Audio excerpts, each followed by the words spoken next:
Sands of time, take me back, before we paid the cost, before it all was lost, and my family was both tight-knit and alive.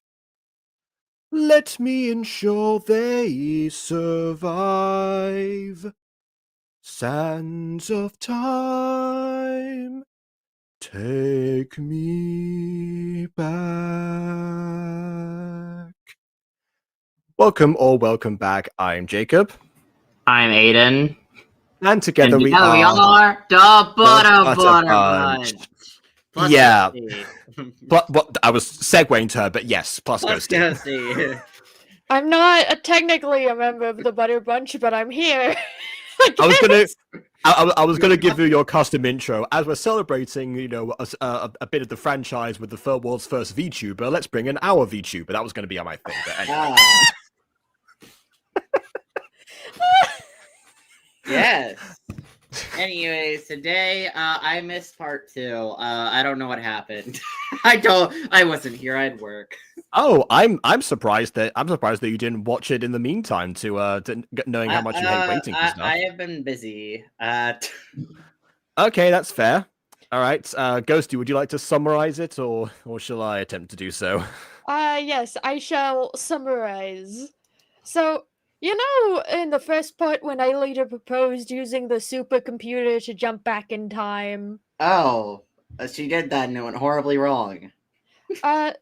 No, she did her plan with almost perfect accuracy. Oh. And the Lyoko warriors tried in vain to stop her from doing the horrible thing she was going to commit.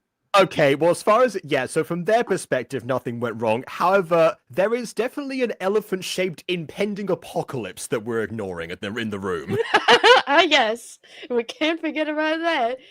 Reason that they were so keen to stop her, apart from obviously disrupting the time-space continuum and erasing their very existence because of how far back she was willing to go, I don't think she thought about that aspect, to be honest. She went back like 20 years.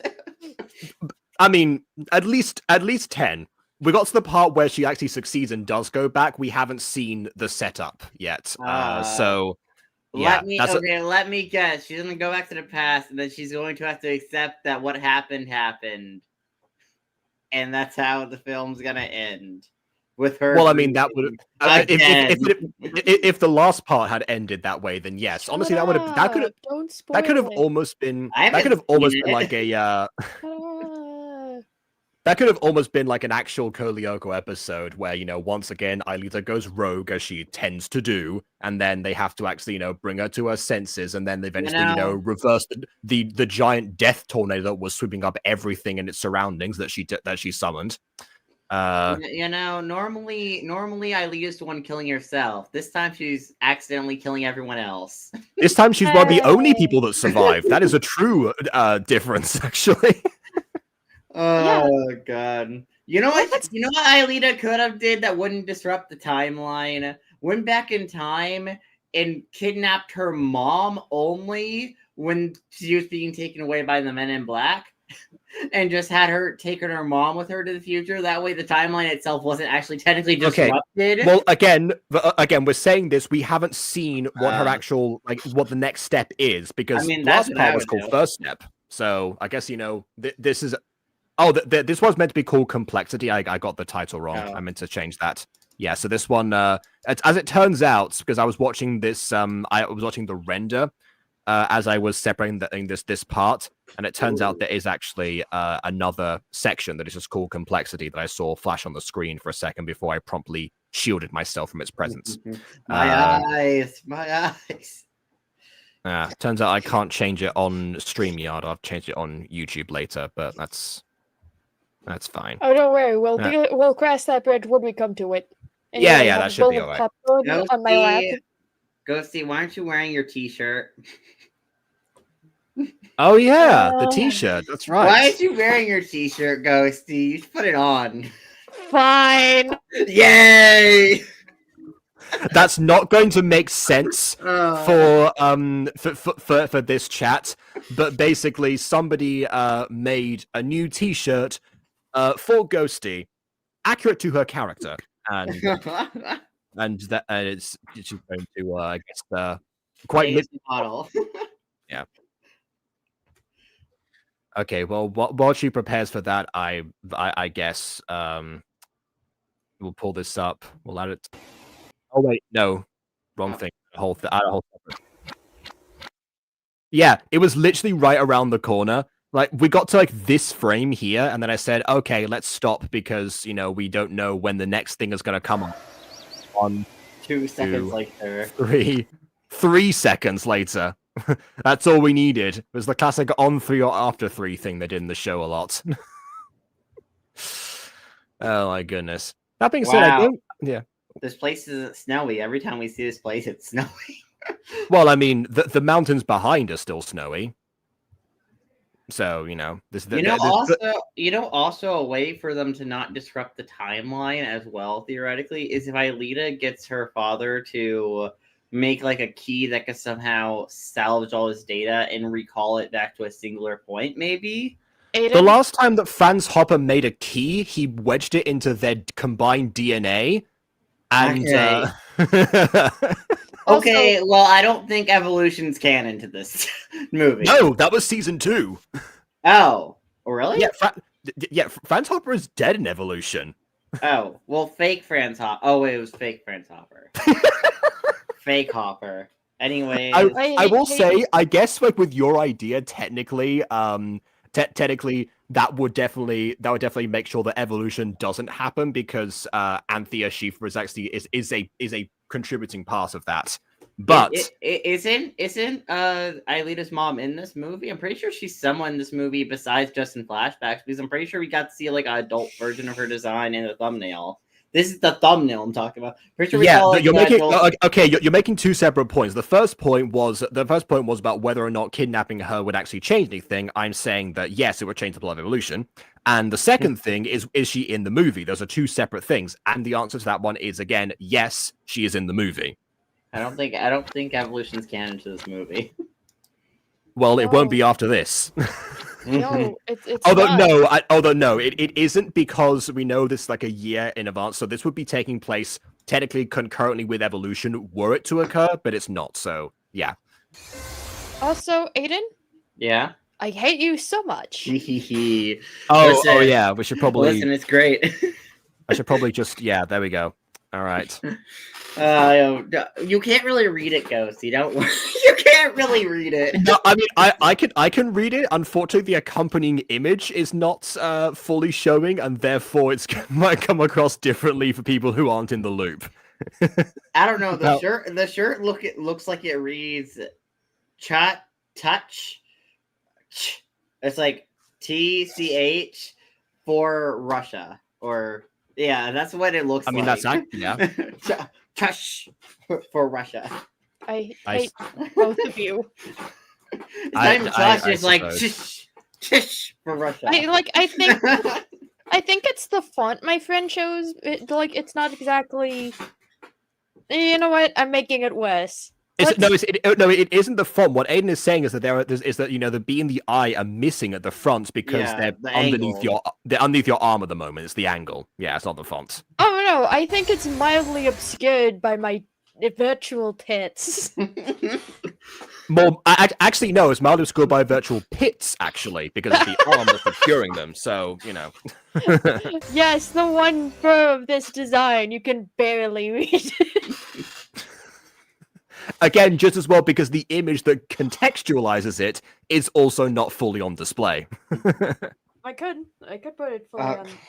I could put it more on display. There we go. Hopefully that makes more sense for everyone. No one's thinking. You don't want to know. It, I don't. Yeah, it's. I can't show the back of it. I forgot there was a back of it. Yeah, all right. The back of the shirt's funny, but we're not gonna be able to see that. No, that would take that. Can I? No, I can't. That would take my program to like swivel it around. Yeah. Oh well. Swivel. Yeah, I had VC Face, but I couldn't get VC Face to work, so I had to use Anime's desktop. No, that's fair. I also have had issues with VC Face in the past. So yeah. Yes, wading through the treacle, as you would say. Yeah, we definitely like to give you like the background of like all the data and stuff that Aelita had just to again complete the full image. But yeah. Oh my god. Wait, I can do that. Oh, okay. Anyways, 100 Akumas have shown up. Oh god. Evilize them. Well, they're white, so they're purified at the moment. This is just like when I figured out about that Welsh tradition. The Welsh? Oh. Shut up, Aiden. Oh god. I was rated on this, but I don't know what you're talking about, so. I am reborn! Or possibly not born yet, I don't know. How far back in time do we go? Wait, what? That is the question. I did happen to peruse the credits while it was rendering because I was waiting for it to, finish and go have my bath, and I did see something that makes me think we're going to be a bit further back than she was intending, or they're going to be 2 journeys. I don't know which. We'll see. Oh my god, she am goes I? back in time to her birth, being like, "Oh, this isn't the proper time period. I was supposed to go slightly further in the future." Well, time to destroy the world again. Okay.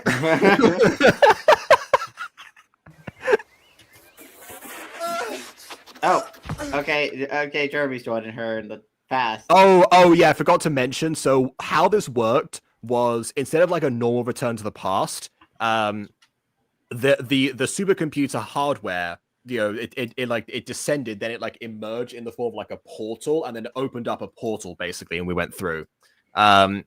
Which weirdly enough is actually the same like mechanic that is in the show Wakfu. I was going to say this at the beginning, and I completely forgot to make this point that there's another French series called Wakfu actually that has a big theme of portals, because one of the major things that the energy force Wakfu can do is create portals.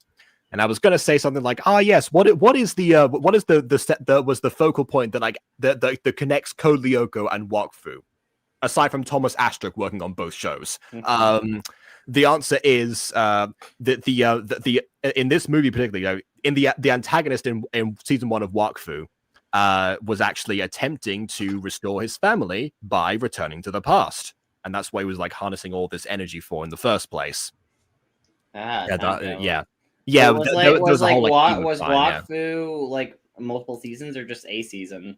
It actually initially it was 2 seasons, then Netflix revived it, and then the original creators Ankama made that. I think they crowdfunded like a 4th season or something. I think they're trying to do a 5th season now, but it's been ongoing for quite some time. But the original But the original run was the 2 seasons. It's kind of like how Kim Possible's returning out of nowhere.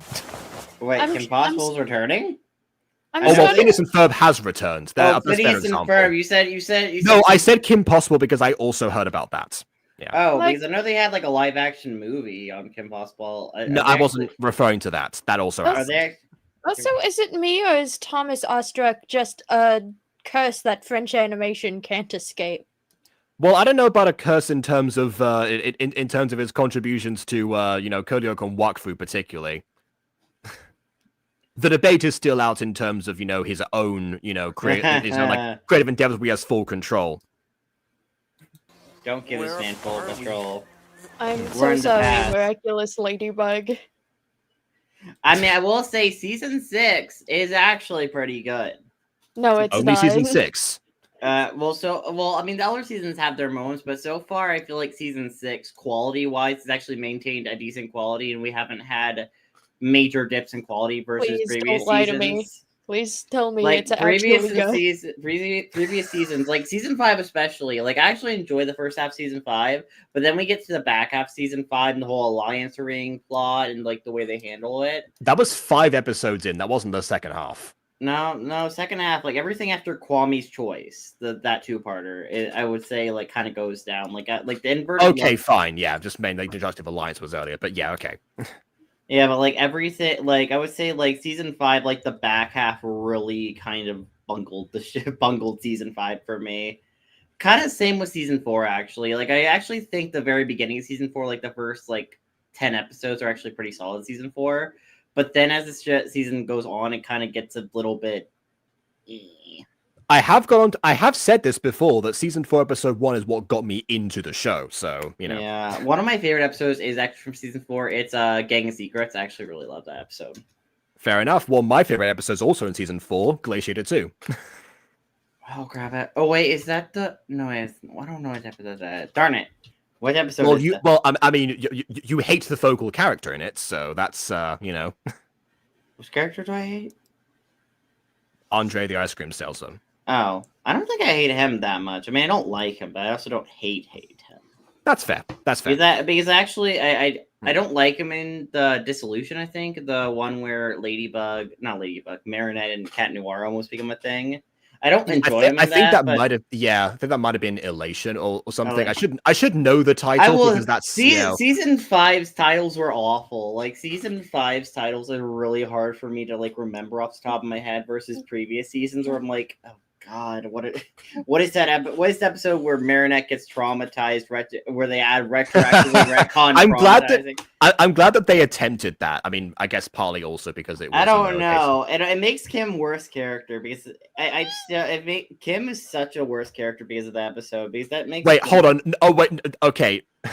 That's a different episode, first of all. And also, that's not to do with the titles. Again, you're making two separate points here. The decline of a character versus the titles of the series. I don't know how you got from one to the other. Anyway, But yeah, I will say season 6 is overall pretty solid. There's some writing choices that I don't think always land, and some... Well, episodes are airing out of order. Yeah, again, so as of us... that doing this stream right now, the most recent episode is season 6, episode 8. If we're following the pattern of Aiden's recommendations, Kwame's choice was season 5, episodes 10 and 11, if I remember correctly. Yeah. Which means that if we follow the pattern, Aiden's recommendation might seem fairly solid because if he's liked the first two halves of the previous two seasons, it stands to reason that this, which is most likely going to be the first half of this next season, would also be to his liking. So, take that for what you will. Hopefully they don't screw it up in like the latter half of the season / finale, because that's normally where they like kind of fumbles, like the finales especially. I think post season 2, the finales kind of are fumbled. I'm gonna remember that you said that, because once I do eventually get around to doing that big miraculous project that I want to do and I've wanted to do for years, I'm gonna remember to consult you about that. Okay. I look ridiculous. Okay, this isn't the same data, but it's the same idea. Okay. Yeah, it's the same idea. I can't find the same data. I'm looking up Code Lyoko data, and it's just giving me random pictures. Okay, that looks like the title card of Evolution. But so that might be why it came up. Evolution, my least favorite thing. A reminder that Code Lyoko was partially inspired by The Matrix. If you look up Matrix data, you might find something that is a bit more what you're looking for. I'm getting Sword Art Online. Oh God! Wait, when you said a Matrix data gets Sword Art Online? Oh wait, no, I remember now. Yeah, okay. Oh God! Curse frame. Curse frame. Yeah. Curse frame. When we watch Code Lyoko, like off stream, we like pause for curse frames. Yeah, because something about Code Lyoko's animation is that it's charmingly derpy. Yeah. No, even when we like watch stuff off camera, we still pause and rant over it and like get off topic, like we literally just did about Miraculous for like 10 minutes. So when we pause this, that does happen quite frequently. For context, in the original. For context, I hate Miraculous. Yes. Which seems... And for further context, we don't. So I have mixed feelings. I like it, but I also hate it. It's complicated. That's my relationship to It's Miraculous half the time. It's complicated. So I guess we've got the full gambit. So we've got someone who likes it, hates it, in between. Please pay no attention to the Adobe iStock watermark in the corner.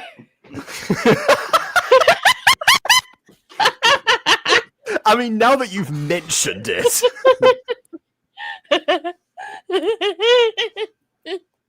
Pay no attention to the man behind the screen. Does the program not let you resize the background? No.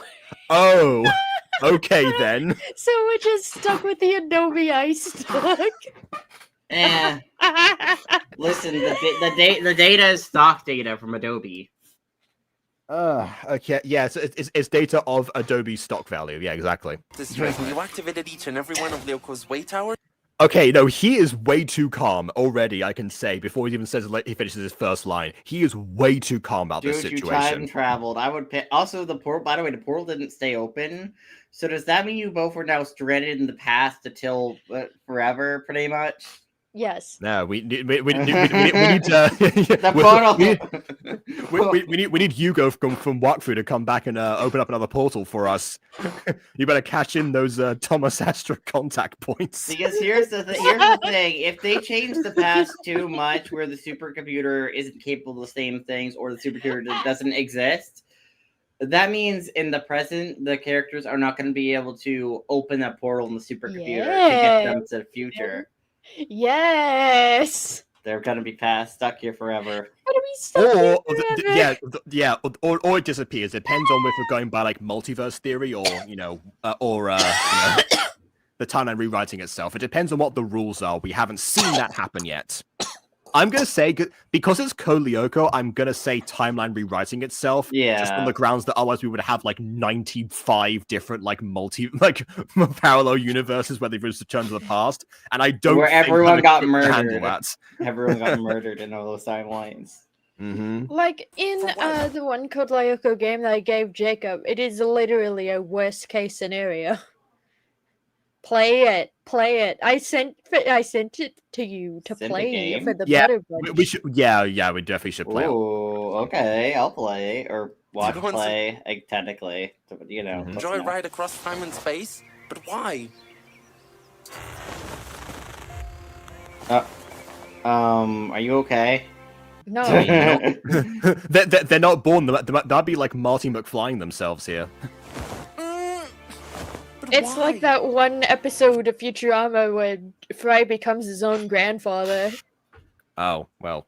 How is that? How do you become your own grandfather? There's an episode of Red Dwarf where Lister becomes his own father, so, Oh, God. Where does your DNA originate from, then?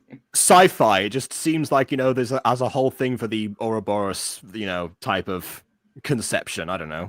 Wait, does that... I'm trying to fix... Does that make it incest? Yes. It's the Ouroboros Oedipus complex. This is actively it was a trope in science fiction for a while before it rightfully started to peter out. God, that's horrifying. Mm-hmm. It is horrifying, and it brings up a lot of existential questions. In the case of Red Dwarf, they at least had it be like an in vitro tube. In the case of Futurama, I don't know. In the case of Futurama, Fry is his biological grandfather. No, it's the same thing, but like I meant in terms of like in vitro does not mean adoption. But there's so much because of all of this. I just want to fix it. Fix it? You'll just make it worse. But how could I make it any worse? Changing. How can I make it any worse? I mean, actually, you could easily make it worse. What do you mean? You could end the world. I know you're insane, girl, right now, but you can nuke the world. Yeah, I mean, Yumi did try to tell her last time that that what she was doing was destroying the world. She didn't seem to register that in the moment. So also, I'm going to say this now.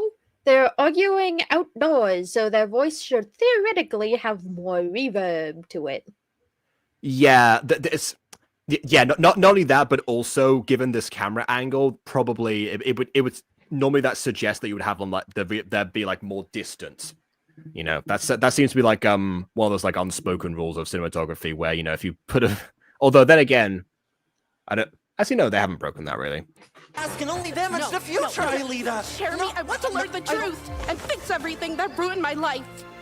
I lost everything and had to move You're on right, like your it was life nothing. needs to be ruined for the plot to happen.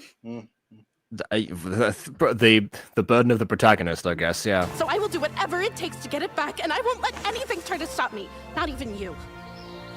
Wow, that's extremely selfish and awful for you to do. Yeah, she hasn't considered the effect on.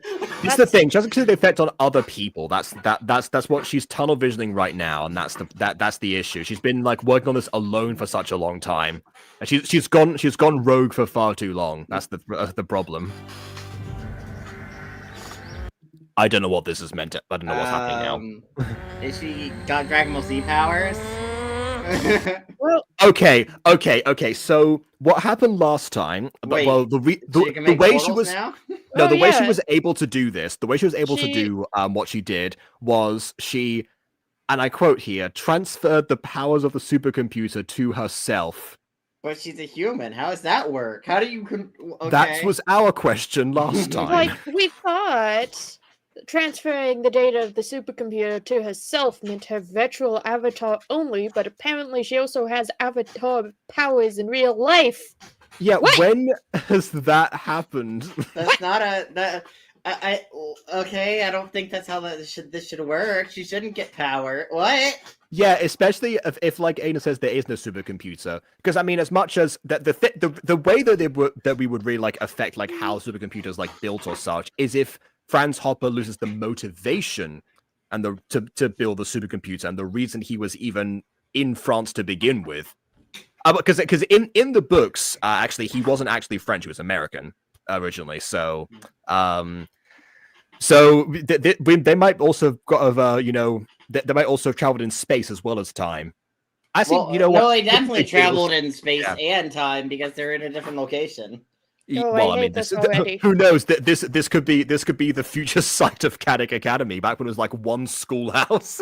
Yeah, but they're near mountains. They're near mountains right now, which they demolished to make way for Paris. I don't know. No, I'm kidding. You're right. Yes, like, we're definitely in a different location. We have moved locations. Yeah. All right.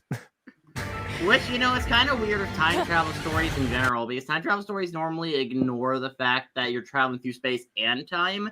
These time travel stories are like, oh yeah, this is time travel, but you're also traveling to different locations.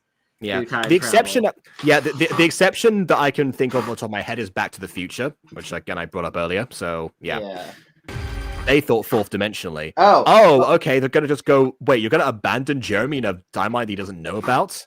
Are you insane, woman? What are you doing? Oh god, wait, is Jeremy her father? Oh my god, it just loops around. Jeremy's her father. God. I am sure that somewhere in like in the expanse of the Code Lyoko fandom, someone at one point has made a theory of Jeremy being Franz Hopper. I'm sure that that's happened at some point. Because he was sent to the past, and he had to act out everything that happened. Yeah, someone. No way, Aelita's mother is actually Aelita's mother actually was Aelita, who was also sent to the past as Jeremy to birth herself. It's really wild. And the kidnapping was staged the whole time. Oh I want to die. Anyway, I'm changing back to my jacket. I'm taking this off. Oh, okay, yeah, fine. Well, you can tell your friend that you did it. Don't leave, Jeremy! Oh, and Jeremy, you're now stuck in the past forever. I said last time I was actually kind of excited to see like Jeremy and Aelita actually, actually like handle whatever like comes with this together, and because especially because like normally the person who's like most by Aelita's side is Jeremy, obviously, and so would be the perfect person to be like not even just to support her through, but also to pull her back when needs be, like right now. But I guess Aelita has Wakfu now, so can open portals at will. Good to know. Open time portals at will. Yeah. Jeremy, you're stuck in the past forever. Could you, Aelita? Yeah, how could you? Aelita would never do this. Aelita's all about hurting herself, not others. God. Well, yeah, except for in this movie. Except in this movie where we're deviating.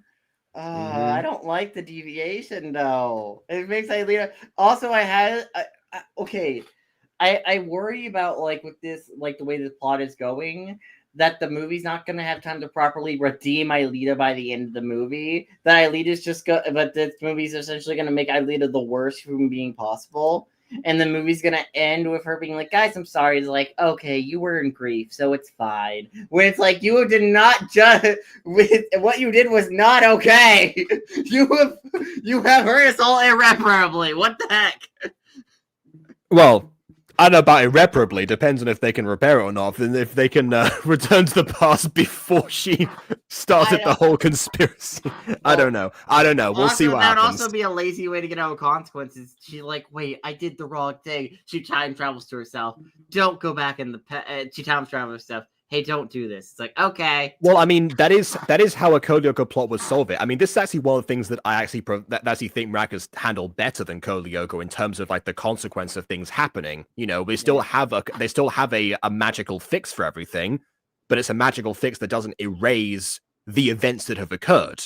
Unlike Return to the Past, which kind of like stunts the ability for characters to grow. Like Sissy in season 1 particularly had multiple moments where, you know, there was Sissy had multiple moments throughout the whole show. Like I feel like yes, but particularly season 1 because like she was one of the only characters they developed at that point. That's where most of the examples are. But you're right, they do happen over the process of the whole show. Like there are multiple moments where she becomes a better person. There are also multiple moments where she almost screws over the team and they have to reset to the past. But there are multiple moments where she starts being a better person. They're like, okay, guys, time to return to the past now. It's like, okay, I guess we're just ignoring her being a good person now. She's now bad again. Oopsie doopsies. So like I said, I definitely prefer the approach of Maraca's. Not that they could actually really do anything about that because I don't know how you could program a computer to fix a Xana attack I don't think that would work. But and also the secret would be like exposed like a billion times to a billion different people. So they couldn't do anything about that, but I just prefer how it was, you know, how the other show was set up in that regard, in that specific regard. Oh, he's crying. Oh no. Come on. Yeah. Oh god, the wolf's back. Okay, interesting. I mean, the hair color alone. Yeah, all right. He looks. Well, I mean, that is one scrawny dude right there. Or svelte. Sorry, svelte. I don't think that's odd. I think that's Jeremy.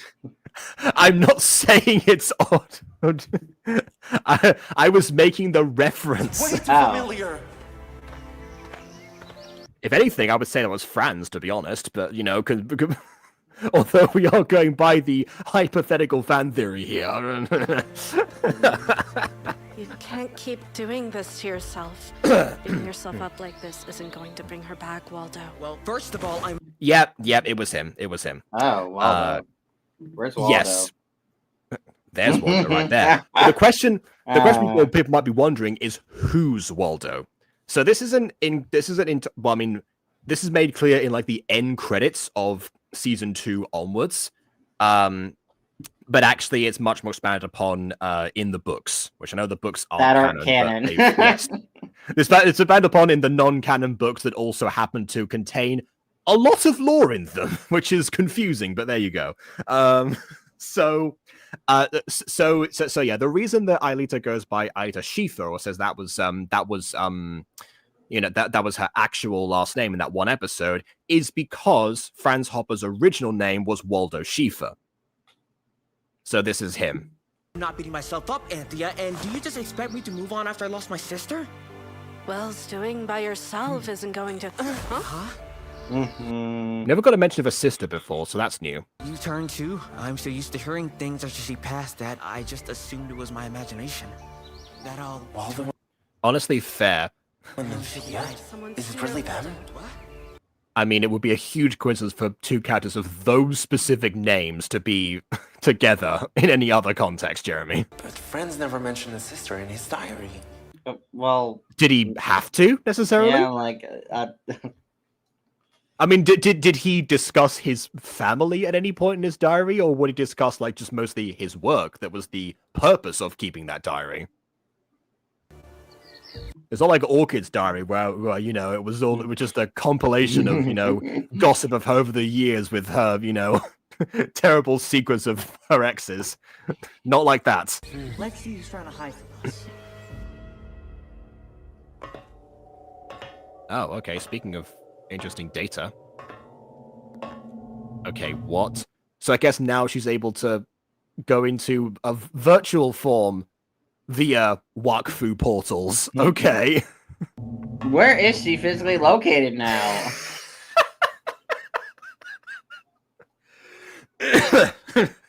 Good question. Maybe it's another version of like those like limbos you get from like in between places.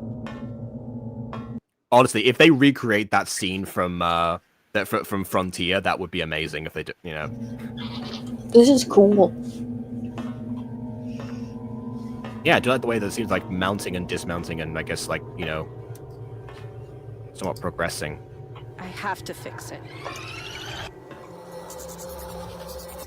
Maybe that's the actual time vortex.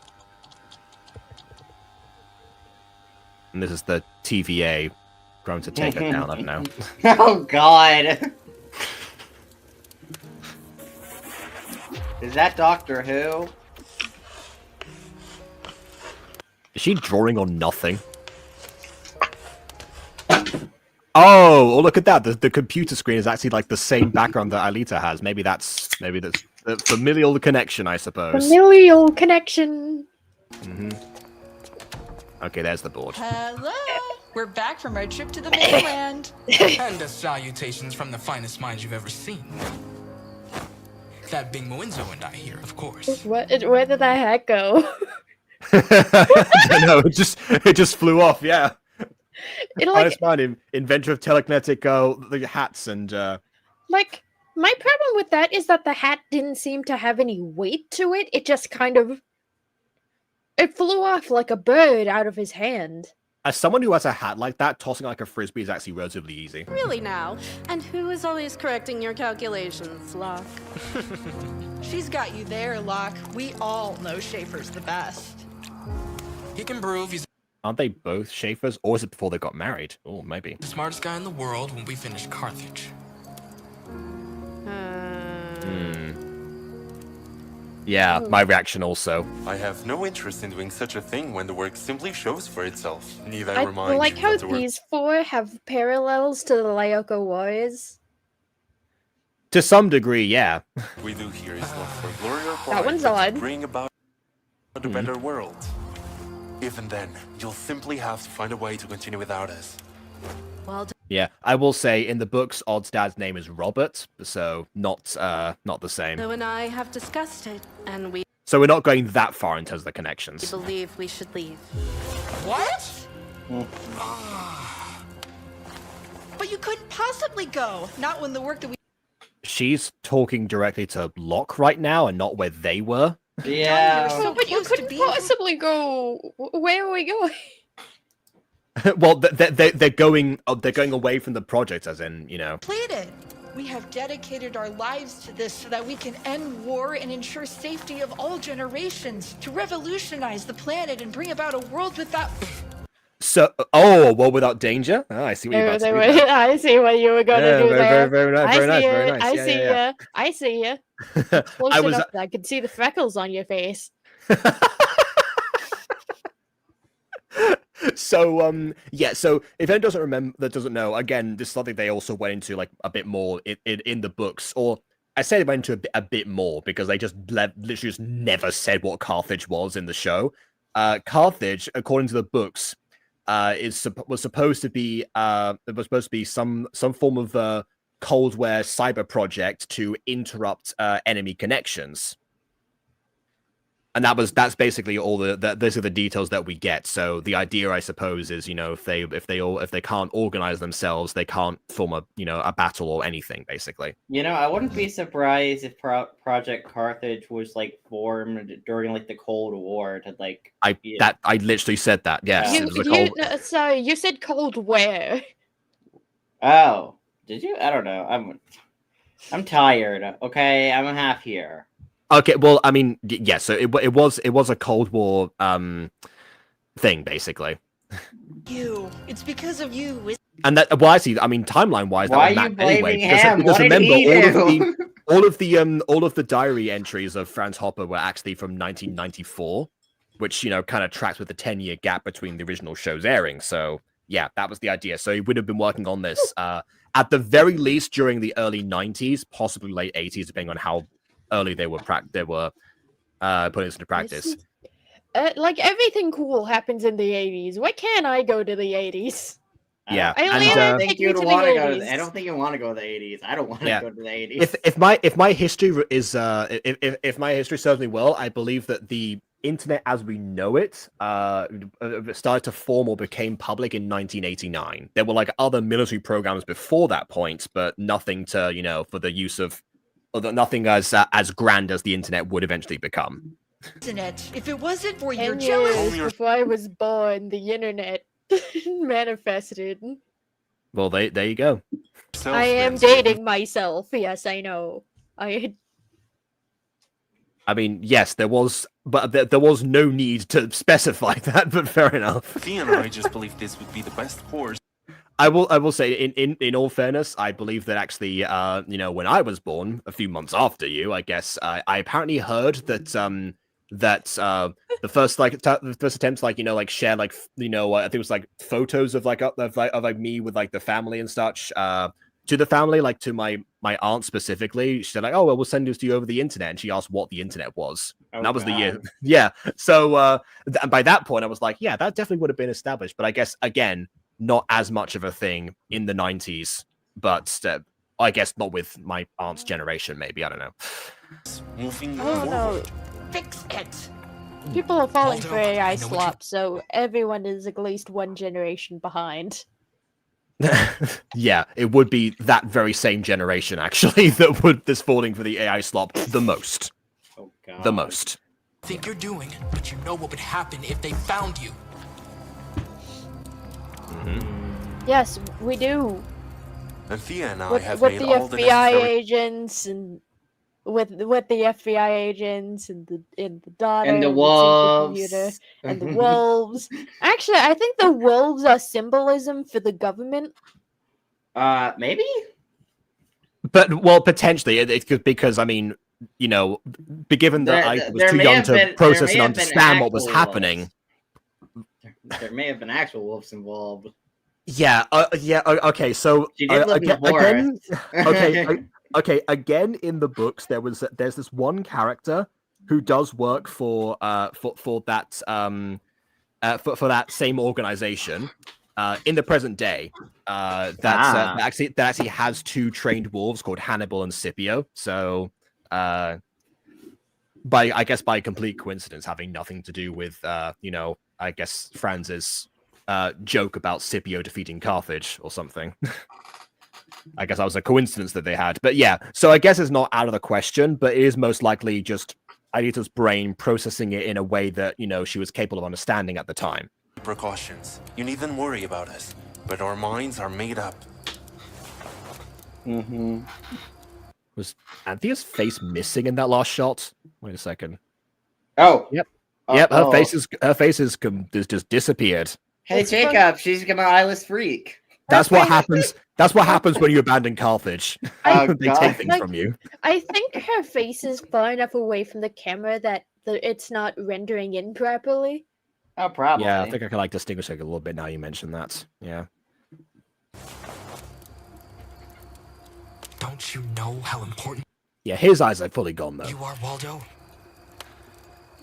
Whoa! What was that? What was that? What was that? I'm sorry. Wait a second. We're just going by like 90s technology here. Wait a second. Let it just become Back to the Future's version of 2015. You are, Waldo. Oh, whoa! That's like a what is that? Yeah. Oh, I don't think that's a plane. That's like a high-powered sci-fi ship. It's not aerodynamic enough to like work on its own without some form of hover technology. Yes, it's a very how do I say this? It is very Anachronistic. Yes, it's very anachronistic. Yeah, not to mention it's also silent, which means that it probably works on like electricity rather than like a conventional fuel, like everything did in the 90s. Either that or the windows are thick enough so that sound doesn't travel through them. But I'm not buying that. Yeah, me neither. Where would you even go? I can't tell you because they may have cameras in here. Yeah. I'm not telling you that out loud. Somewhere far away, where they would never find us. We all know the danger that there is here. I don't And buy it's that not Aelita is hiding in that corner and hasn't been spotted yet. Yeah, I thought. Well, I guess maybe luck here is just focusing on the futuristic vehicle that went just by the window and is a bit distracted. I suppose. I can't get over the futuristic vehicle. No, you see Aelita opening up time portal is causing many time portals across the universe to open throughout different time periods. So it's like when a Kwame uses their power in Miraculous and like disasters start occurring. I'm just gonna say this now in case Özen pops in chat. Please explain the sci-fi vehicle. I would like an explanation to what that was, and if you can't give me one, then I'm going to be disappointed. Well, you see, the shadow government has really advanced technology or something. They wouldn't need Carthage. They could just end the war by like silently showing up in a hovercraft. They wouldn't need Carthage. Oh god. Aiden, you're going to kill me with this speculation, brother. But by the way, just a little detail here, she is pregnant right now. I was gonna mention that, but I didn't have a segue back into the video. She is currently pregante. She is with child. Okay. Too late for the two of you to leave too. Get out there. Maybe start a family of your own. In a world Are they a couple?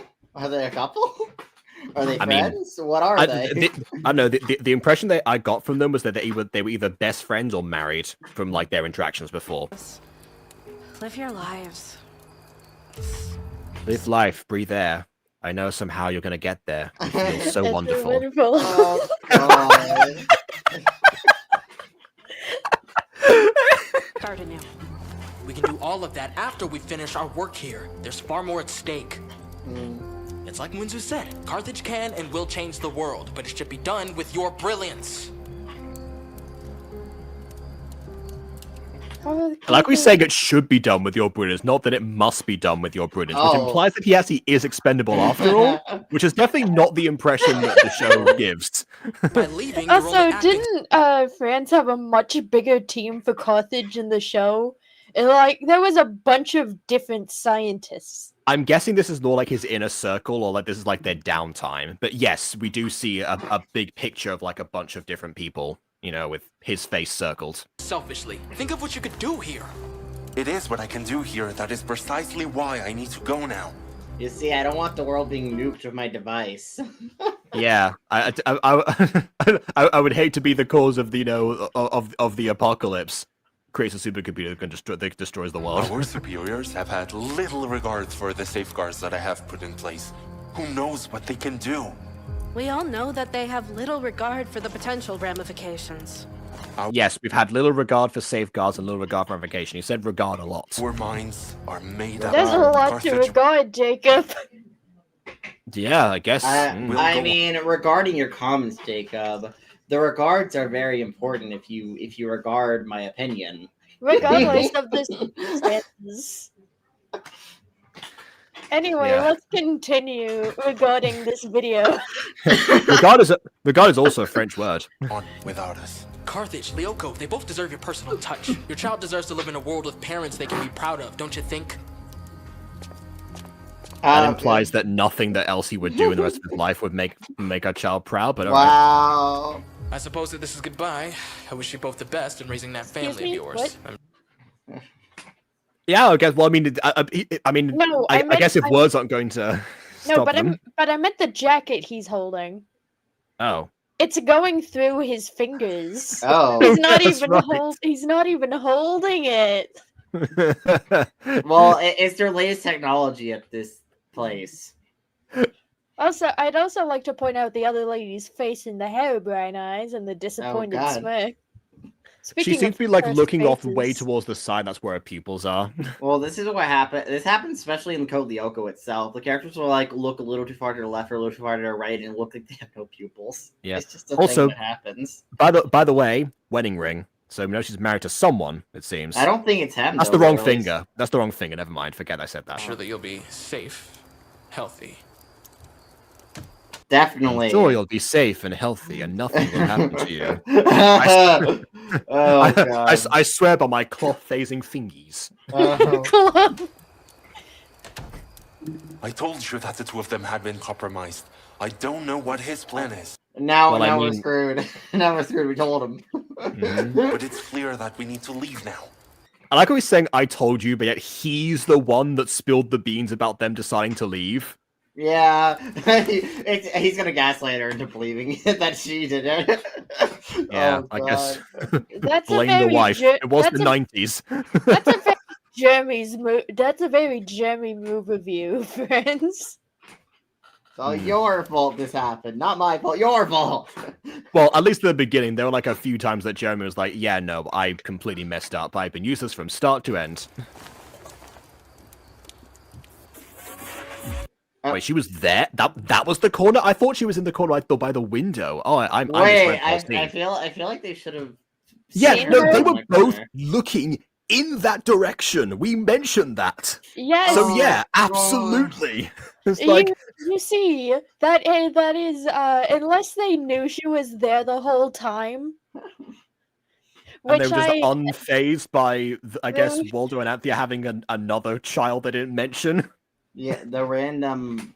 Or Anthea bringing her like sister to work or something by like whatever they might think. Bring his sister to work today. Is this like a government building? It's like a government building. You're not allowed to bring a child into a government building unsupervised in this way. We're confidential stuff happening here. She's not unsupervised. She's in the corner, not bothering anyone.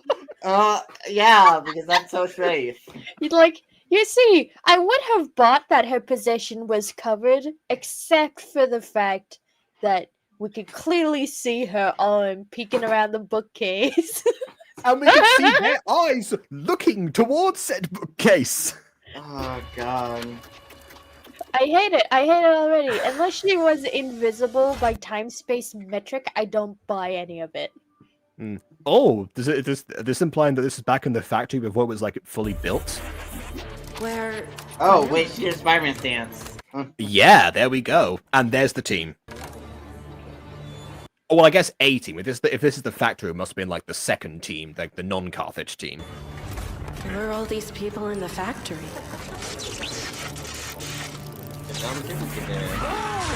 Oh, wow. Oh, someone got impaled! Oh, no!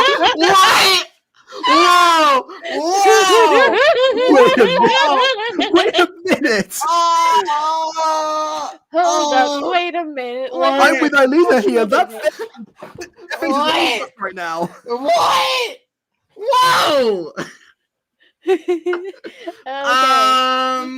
Did not have that on my bingo card today. Someone died. Oh well. Return to the past, I guess. Oh, this is God. All right. Aelita, you're gonna be careful. Oh, look, it's the exact same vortex that she summoned herself. Is she gonna have second thoughts about this? Also, yeah, we can see the impaled person there. Is everyone else dead? Oh, Bob God! Loggins, Oh, yep. Oh no! Oh no! No! No! The supercomputer was not powered by the the radioactive battery that they reinstalled in season 2. It was powered by human souls all along.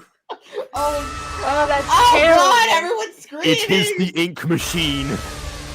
Oh, Fred! Oh, yeah, fortunately, he was his foot tangled. Where was this in his diary?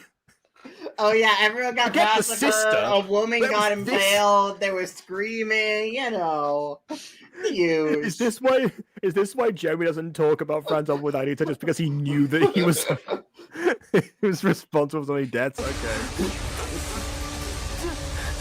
Oh god, Annie. Oh. Yeah, Aelita, I'm with you on this one. What the heck just happened? Yep, there it is. Got very much impaled, and then so even if you do recover them, one is bleeding digital blood right now, I guess. Wait, by the way, if this machine actively murdered like a whole team of scientists, why did he, in the first place, think it was a good idea to A, finish it if it's not finished already, and B, send him and his daughter? Even if they're being chased, this machine was already a death trap. I guess because they were in too deep. This machine murdered like 7 people. Yeah, right, 3 people. What? I saw 3 people enter the vortex. God. Well, that's the end of that scene, I guess. We just had to watch everyone get dramatically murdered. Wow, thanks. I can't wait for that to have significance in the rest of the movie. Like, please tell me it has significance in the rest of the movie. If it doesn't, she's like, wow, things suck. Oh well. Like, I would have loved for that to have. I would have liked for that to have deeper meaning to the plot of the movie. Like, hey, that changes the plot of the show in a way I don't enjoy.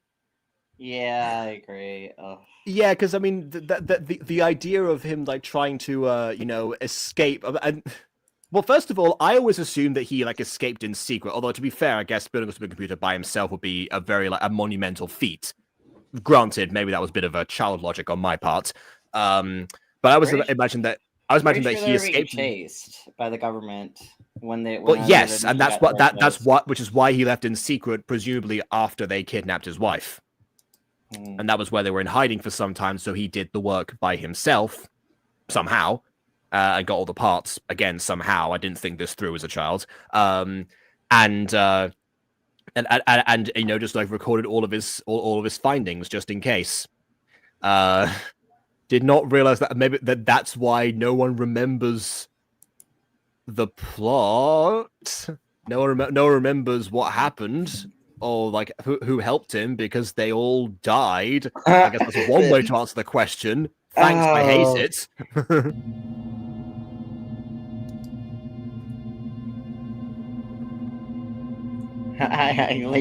You got there, girl.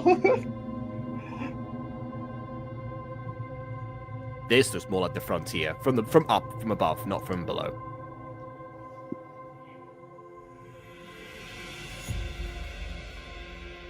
Okay, that's a nice transition. A, could you please move and looking more like Mr. Puck. I see. the 3 into grid section 434 by 219 by 623. Yes. Okay. All right. I'm right. I was about to say it suggested that Aelita was like there. No, but she's not. She's still very good.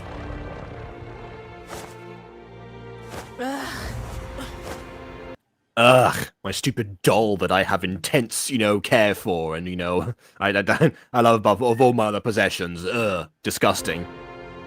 I want to go home. I want to go home. There's nothing to do and no one to play with.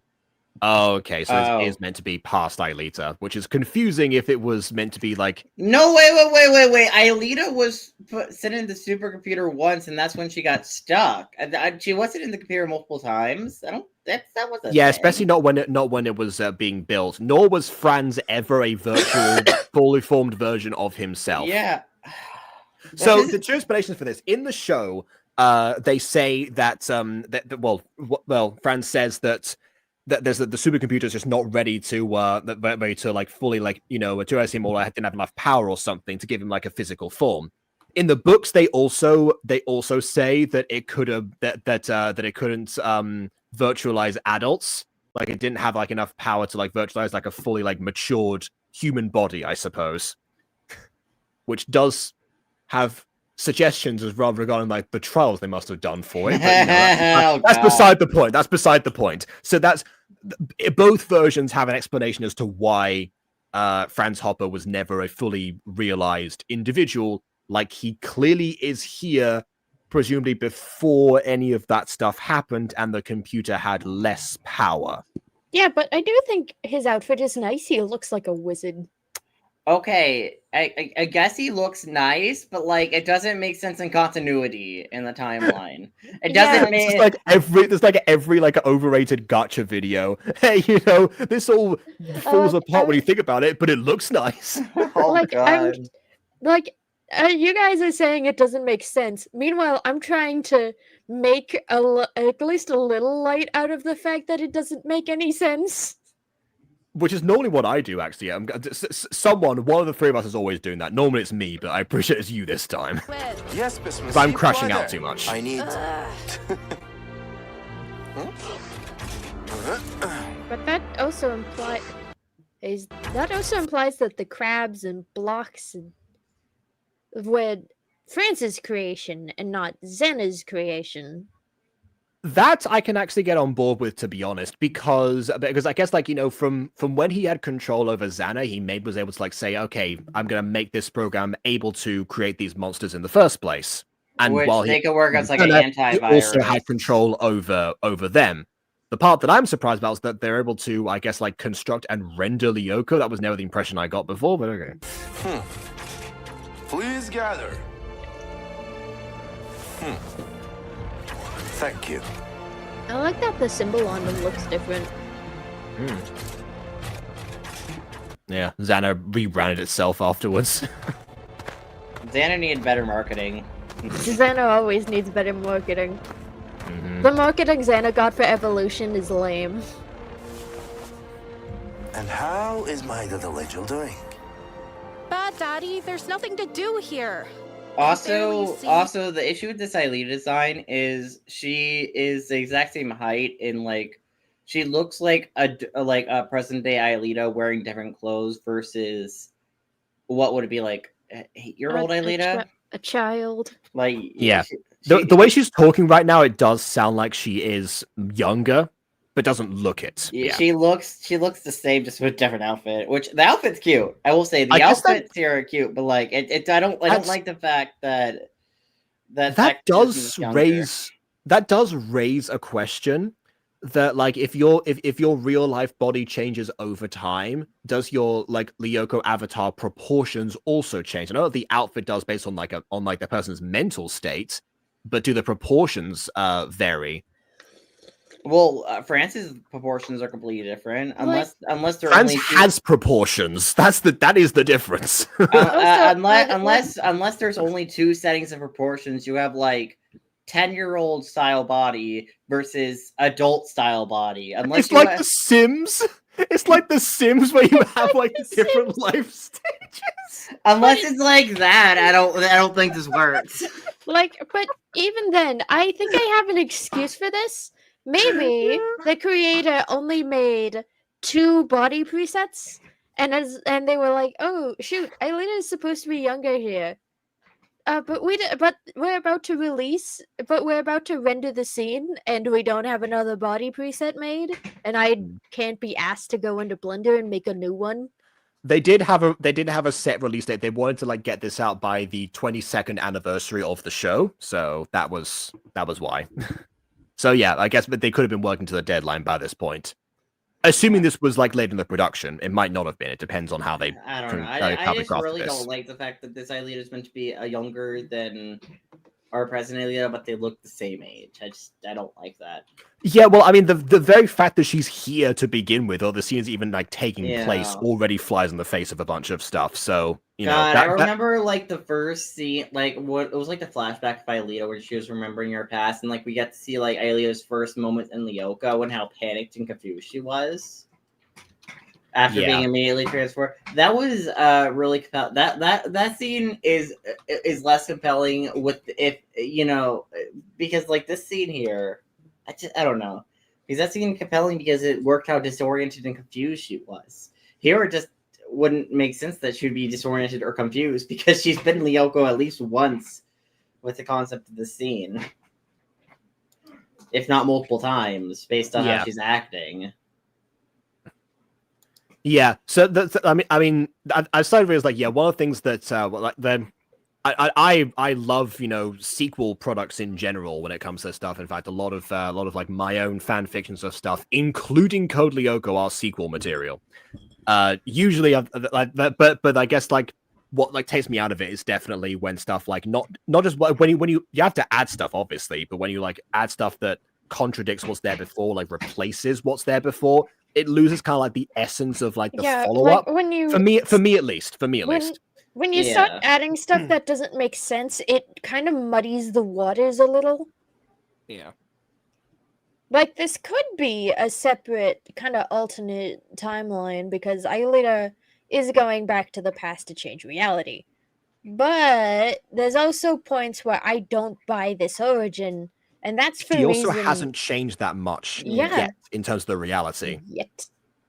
She's probably waiting for the right time to start doing so. Yeah, I was going to say, because as of right now, she has presumably remained unobserved.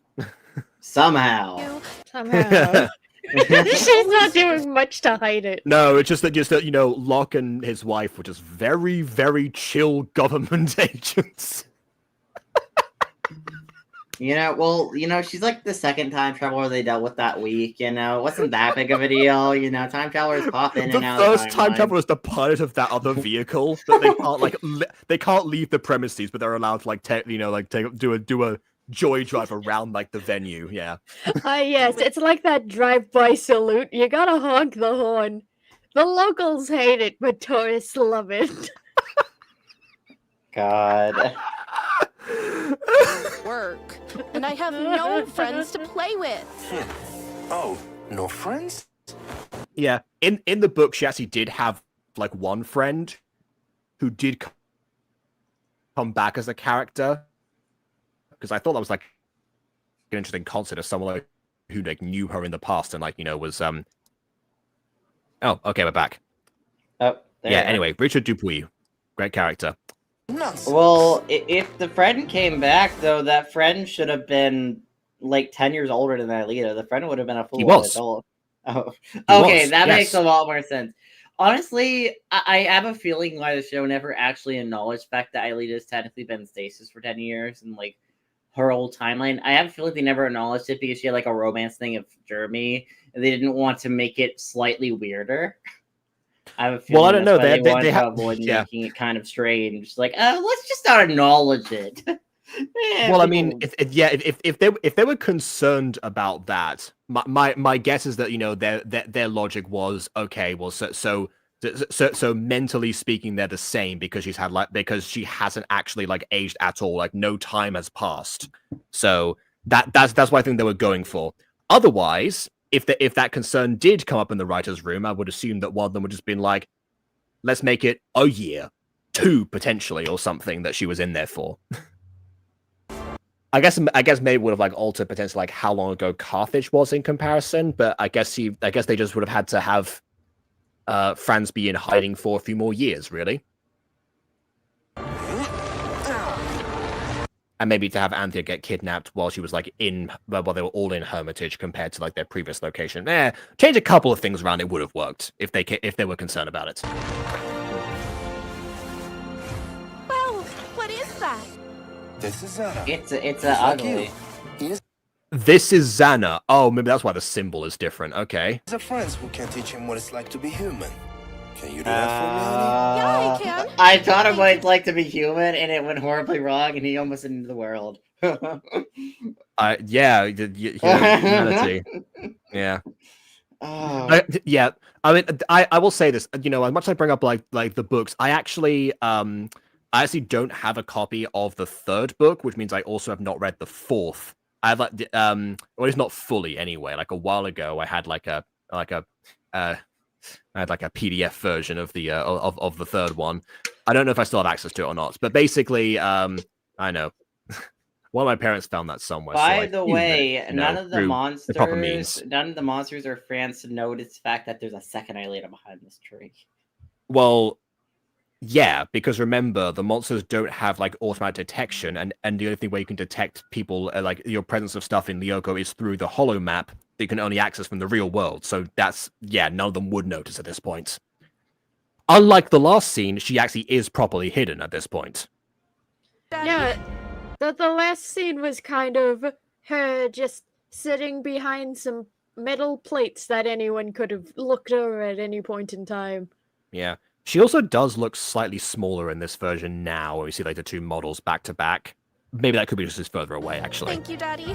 Yeah, it's the fact that the model is further away, and not the fact that it's smaller. Oh, I forgot why the reason I brought up like why I hadn't finished like the third book, because in the third book, the character that is like possessed by Xana for like a long period of time because she hasn't been detected yet, while Xan is in that form for a long time, he actually like starts to seemingly like to start behaving much more like humanly, if that's a word. Xana become human. Yes, essentially it was a little bit like Xana become human. That's about as far as I got in the book before I guess I lost the file. Being friends with Xana, but I don't remember any of this. Oh, amnesia. Yeah, I also don't remember Xana being one monster, you know, having like any physical form whatsoever, which was one of the coolest aspects about it, but anyway. When I woke up, I assumed Xana was my enemy. Because I forgot that it happened. And also because Xana attacked you! Yeah, Xana did shoot lasers at you. Those weren't friend lasers, those were kill lasers. Yeah, no, it wasn't like Flowey's friendliness pellets. Even they were, you know... If I remove something, then that'll change it. So we're now suggesting that Xana wouldn't have turned evil if Aelita hadn't attacked first? What did she do to attack? She has no weapons! Yeah, so it didn't at the time. Maybe she just, you know, maybe she pushed Xana or like, I don't know. You just launched it into the void once. You just need to punch it. Mm-hmm. It's like a zombie pigman in Minecraft. Suddenly, the whole swarm is on you. I am not enjoying this. I'm gonna be honest. I enjoyed it at first, but the deeper we go down the rabbit hole, I'm starting to question my life choices. Also, question: how is Aelita getting so good at time traveling? Because before she seemed not that good at it. Now she seems like a pro. I don't think she knows what she's doing. She's going from like one event to another, because if she doesn't remember this event, she can't call back to it from her own memory. So it must be coming from just a case of like, okay, take me to the next location. Which really raised the question to how she's going to go back and retrieve Jeremy. Oh god, Jeremy's going to be there forever. I guess we'll cross that bridge when we get there. Time travels back to that area. It's like, and Jeremy's like, hey, Aelita, it's been 14 years. Where have you been? Mm-hmm. It's been 14 years! Yeah.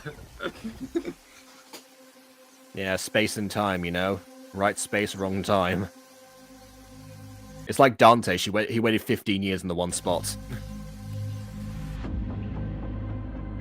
Yeah, well, at least he got Guaishin out of it. What? And Nicole for a while. Yeah. This should be his office. Although, who's to say that? I guess, you know, it depends. Like, would that have happened regardless? Who knows? Maybe? Maybe he would have been too busy pining for Aphmau. You never know. Oh, so I don't buy that these hallways are empty. Where is everyone? Where are the guards? Where are the cameras? Maybe this is like after the operation like got dismantled or something. Here it is. They left all the confidential files there it is. There. Yeah, well, maybe not. Maybe not. They're all just on their like collective lunch break. Everyone goes on lunch at the same time, including all the guards and security.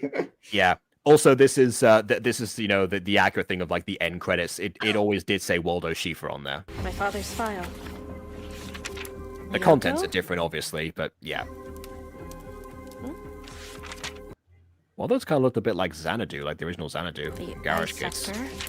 My mother. Oh. You're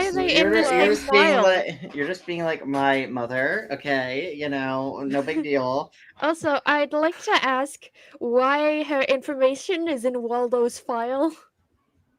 I guess they're married, but they would have had different files. When you get married, you share a confidential file as well. God. It's like a joint bank account. Wow, I wonder who shares the confidential file with me. Are you married? No.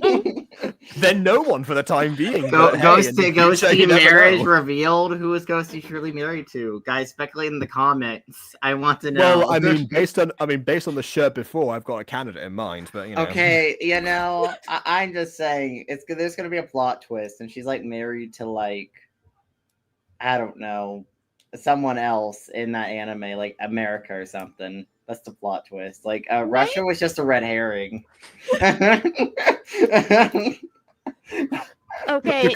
The Cold War was actually over her. Oh God. That's the worst twist ever. Hey, wars have been fought for people before. Just think about Troy. Poor Helen. You wrote everything here. Yeah, honestly. Oh well, why don't we steal the files and go back to the present? True. It's gone. Oh, okay. Or we're burning it. That also works. You could take like the only copy forward, assuming that is the only copy. Actually, I don't think that's the only copy. There's no way he only made one copy. We're in a government facility. And left it on his desk. We're in a government facility. Of course, they wouldn't have one copy. That's not how legal works. That's not how bureaucracy functions. This should do it. No. It should? How? No, that won't do it. Actually. How? No, maybe she's hoping that there's no internet yet. Maybe she's hoping that there isn't another file, which there most definitely is. Even with because we're in a government facility, and that's not how the government functions. Yeah, I think somebody actually I heard like a door open or footsteps after she left, so she was moments away from getting caught, I guess. Nothing. Anthea, your sister's been at it again. I don't have a sister. Wait, what? And who is Spy? What am I doing wrong? Everything? Stop time traveling! You're screwing up the timeline! Mm-hmm. Well, you're going to random locations. That's what you're doing wrong. Like, it's not only that she's going to random locations. Cynthia, your baby sister's in the back of the class. Like, it's Anthea. Cynthia's the sister's name. That's her code name for herself. It's just Cynthia. God. I like to point out that she's not only going to random places, but she's also doing random things that are inconsequential at best. Yeah. Friends call her Cindy, so only Xana calls her Cindy. Destroy the system files and... Yeah, that should do it. Yeah, okay, now she's thinking properly, assuming they didn't make any printed copies and scan them later, but, it's something. It's something. So, Yeah, also assuming that they don't have backups for the top secret government data. Or have it being stored in multiple different servers. Or have it encrypted under and password protected. The future is... Oh god, she got caught immediately. So they raise the alarm for that could be anything, and then I guess that's a skew.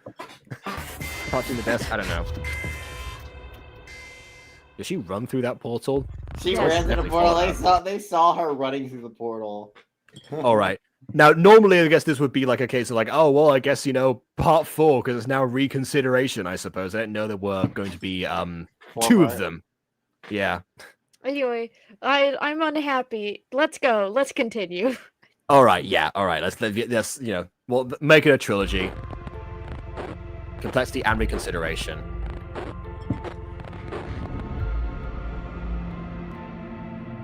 Nothing changes no matter what I do. Oh my goodness. Speaking of miraculous, welcome to the burrow, everyone. Oh no!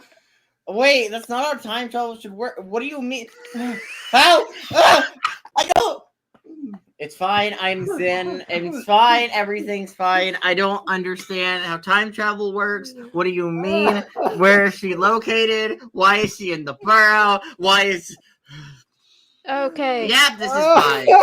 This is fine. Everything's fine. I see no problems here, guys. There are no problems in Bossing's Day. Like, quickly, for like a real quick second, I would like to break it. I would just like to break this down just a bit. Please do. I am going to take a fine-tooth comb to this, and I'm going to see why it doesn't work. Like, Aelita doesn't understand why nothing's changing. But if we look in the grand scheme of things, she hasn't done anything. She burned files. She just sat there and burned paper files. Yeah, that's all she did. And she tried to tamper with the code, but then almost got caught. And she couldn't change anything in the progress either. So no matter what she does, she ends up running into the same problem. And that problem is her parents getting together in the first place is the root of all of the issues. Well, I don't know about that one. Like, I know that one because if they don't get together, she's not going to be to exist. So she can't undo that particularly. And also, who's to say that they weren't already working on the project before they met each other? Yeah, and Aelita can't undo the Cold War, or her parents probably wouldn't have met in the first place. I don't know how Aelita would undo the Cold War, though. To be fair, I don't know how one person. I don't know if she had that would have the ability to undo a Cold War. Easy, Aelita can just somehow prevent. No, I've got this. I've got this. She has to go back in time to 1917, save the Romanovs. She also has to save Archduke Ferdinand. Oh God! And there we go. We've prevented Cold War. Yeah, we have also at that point ruined the time. Well, completely altered the timeline. It may not be ruined. We don't actually know what the consequences would be. We don't know the consequences of that kind of tampering. Like Aelita can't even do the tampering. Every tampering she does, she can't, and she's confused why nothing has changed. Girl, just stop. Go get your boyfriend and then go back to the present. Yeah, now that you can see him actually, so her being able to go into a burrow style area to see all these different areas. That is stupid. If she'd done that from the beginning, I would have been on board with it because it seemed like she was just going to random locations and random points in time. But if it were like this, you can actually see them the whole time. Then fair enough. I just wish that we'd known that before. Yeah, because even setting it up in the aftermath is kind of stupid. Yeah, it's kind of so stupid that it's sick. Yeah, so it recontextualizes the idea that maybe she's going through these areas maybe to explore to learn what happened and then see if she can prevent things. Because we know that by burrow logic you can actually go back to the same place multiple times and alter what you need or try not to alter whatever anything else if you're doing it responsibly. Time travel via Yume Nikki. But also, I just don't like the fact that because didn't she take all the energy inside her body? How is she? I don't. Well, I mean, this is how the Return to the Past program apparently works. I hate it. It's stupid. It's dumb. This is dumb. I need a break. Anyways, let's see how Aelita handles this. Yeah.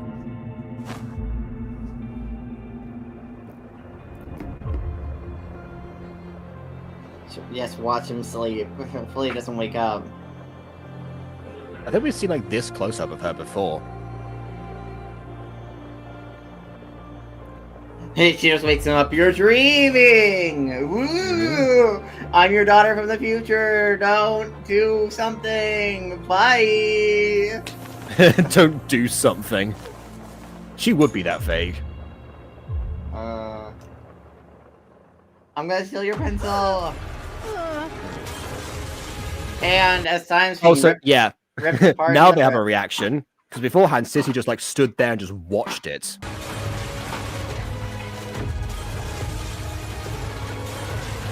I guess the question is like, what are the other Lyoko warriors able to do at this point, and what are they going to attempt? Nothing, because they don't have the computer to access, and they're just regular kids. Besides that, yeah, well, they have the computer to access, I suppose. Maybe like might have like reset. They just wouldn't be able to. They wouldn't have the best, controls otherwise. And the only one actually smart enough to. The only one smart enough to actually try to even come up with a solution is stuck in the past right now. So, This is why he gave them a crash course. You never know. Maybe he could like programmed a file, to play at a precise moment in the future or something. Oh wait, no, he wouldn't have known what moment that would have been. Never mind, forget that. Yeah. Also, I don't think he would have predicted Aelita destroying the timeline because of greed. But if he's in the past, he would have known it was going to happen. That's what I was going for, but it doesn't follow. Never mind. I was thinking Back to the Future again. I'm back. What happened? The world's being destroyed. Yeah, I'm intrigued by like all these footprints. Actually, it does seem like the evacuation is proceeding in some way. Although I thought that and a butterfly is dead on the floor. Because the butterfly effect. Ha ha ha. Yeah, the Akuma's been neutralized. God. It hasn't been neutralized. It's de-evilized. No, it's been neutralized by being squashed on the ground. Aelita, this is all your fault, and I hope no one forgives you for doing this. I'm just saying. They don't know it was her. Oh, I mean, well, her friends do, so maybe then in that case. I hope your friends don't forgive you. This isn't what I wanted. Because now she's able to see it because she's in burrow mode. She can tell what they were talking about. Oh, She'll listen to Yumi. She tried to warn you.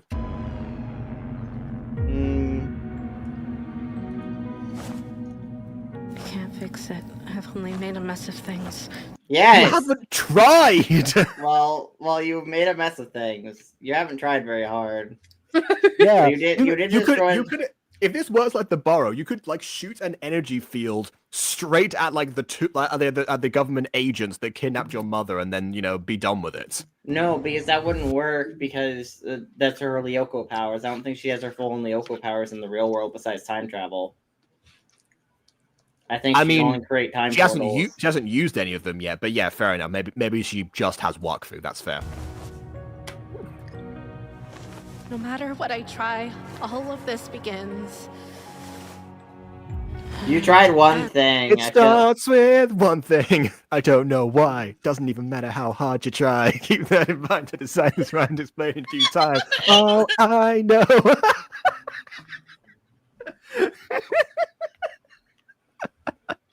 I just find it hilarious how how the story of this thing seems to be breaking down in the final act. It's almost like it wasn't built on a good foundation to begin with, and now everything is crumbling. I don't know. I mean, I feel like it was. I mean, I feel like the foundation was Code Lyoko Bridge. Like, yeah, like the foundation was fairly solid. Like the idea of wanting to go back and change things, or a return to the past, sending someone like much further. I feel like that's definitely something that could be explored in some degree. I think I might have like found a fanfic one time that the idea was they did a return to the past at like the beginning of like the first episode, but that other than that, really, I haven't seen the concept explored anywhere else. Like, yeah, it stands to reason that she would want to do this. Would she go along with it and go through with it? Probably not if she thought about it, but this is. I know that she does go rogue a lot. So even if Aelita is this sad, I don't think Aelita would be this reckless because I feel like I feel like at least Aelita and Jeremy would be able to somewhat recognize the consequences of messing with superhero in this way and messing with time in this way.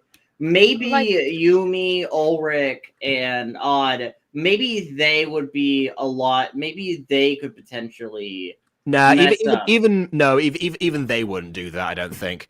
But like, I definitely maybe the one person I could see possibly doing this to a certain degree would be William, because you know he has a lot of shame that he would most likely like want erased in some way, possibly not acknowledging the fact that like no one else, that you know the very people who know about it are immune to Return of the Past's effects. Because he hasn't experienced that. Jeremy did tell him about it, but that was like a while ago. He had like so much else going on. So a passing sentence, I can see him forgetting about it. Everyone else would have known the consequences. I mean, they scolded Ulrich for, you know, fixing like lottery numbers, basically. Imagine like anyone else doing anything on this level. No way. Also, I'd just like to try to diagnose what's happening here, because normally when things fall apart in the third act, like, I think it's complexity that definitely kind of bungled this a little. It started at complexity with minor retcons of the plot that we know so far. I'd say it started at first step with the fight choreography like not matching like how Lyoko fights are known to work, nor the ideas like, you know, trying them actually doing what they could to just devirtualize her, because that's how because that was all they needed to do at that particular point. It wasn't like there was any other risks to her specifically, I feel like that was like the signs were there of things to come, and complexity was sort of what, you know, kind of, you know, brought everything to the surface. Like, if I am to interject, I think it's comes down to a misunderstanding of the source material. There are certain parts of the source material that have been warped for this story to work. Yeah, I get the feeling that they're deliberately warped. Given what I know about, like, you know, like this channel's history particularly, and how long they've been going about it, and, you know, all of like the extreme dedication, that doesn't come from nowhere. Like, you have to you have to have, you know, like a deep understanding of like everything from a production to like a story side for it to even like, you know, come into existence. I somewhat understand, but Jacob, what I'm proposing isn't a confusion of the source material, because we know they're well versed in the source material. What I'm saying is the fanon effect. Okay. How fanon interpretations of a character can warp them in your mind. Yeah, okay. Aelita, at least in fanon's sense, kind of gets maybe shafted a little bit, and is maybe a little crueler in fan material than she is in, you know, the mainline series. I've read several Code Lyoko fanfictions where Guzro does something stupid and needs to be bailed out by the others, like she's a hopeless woob.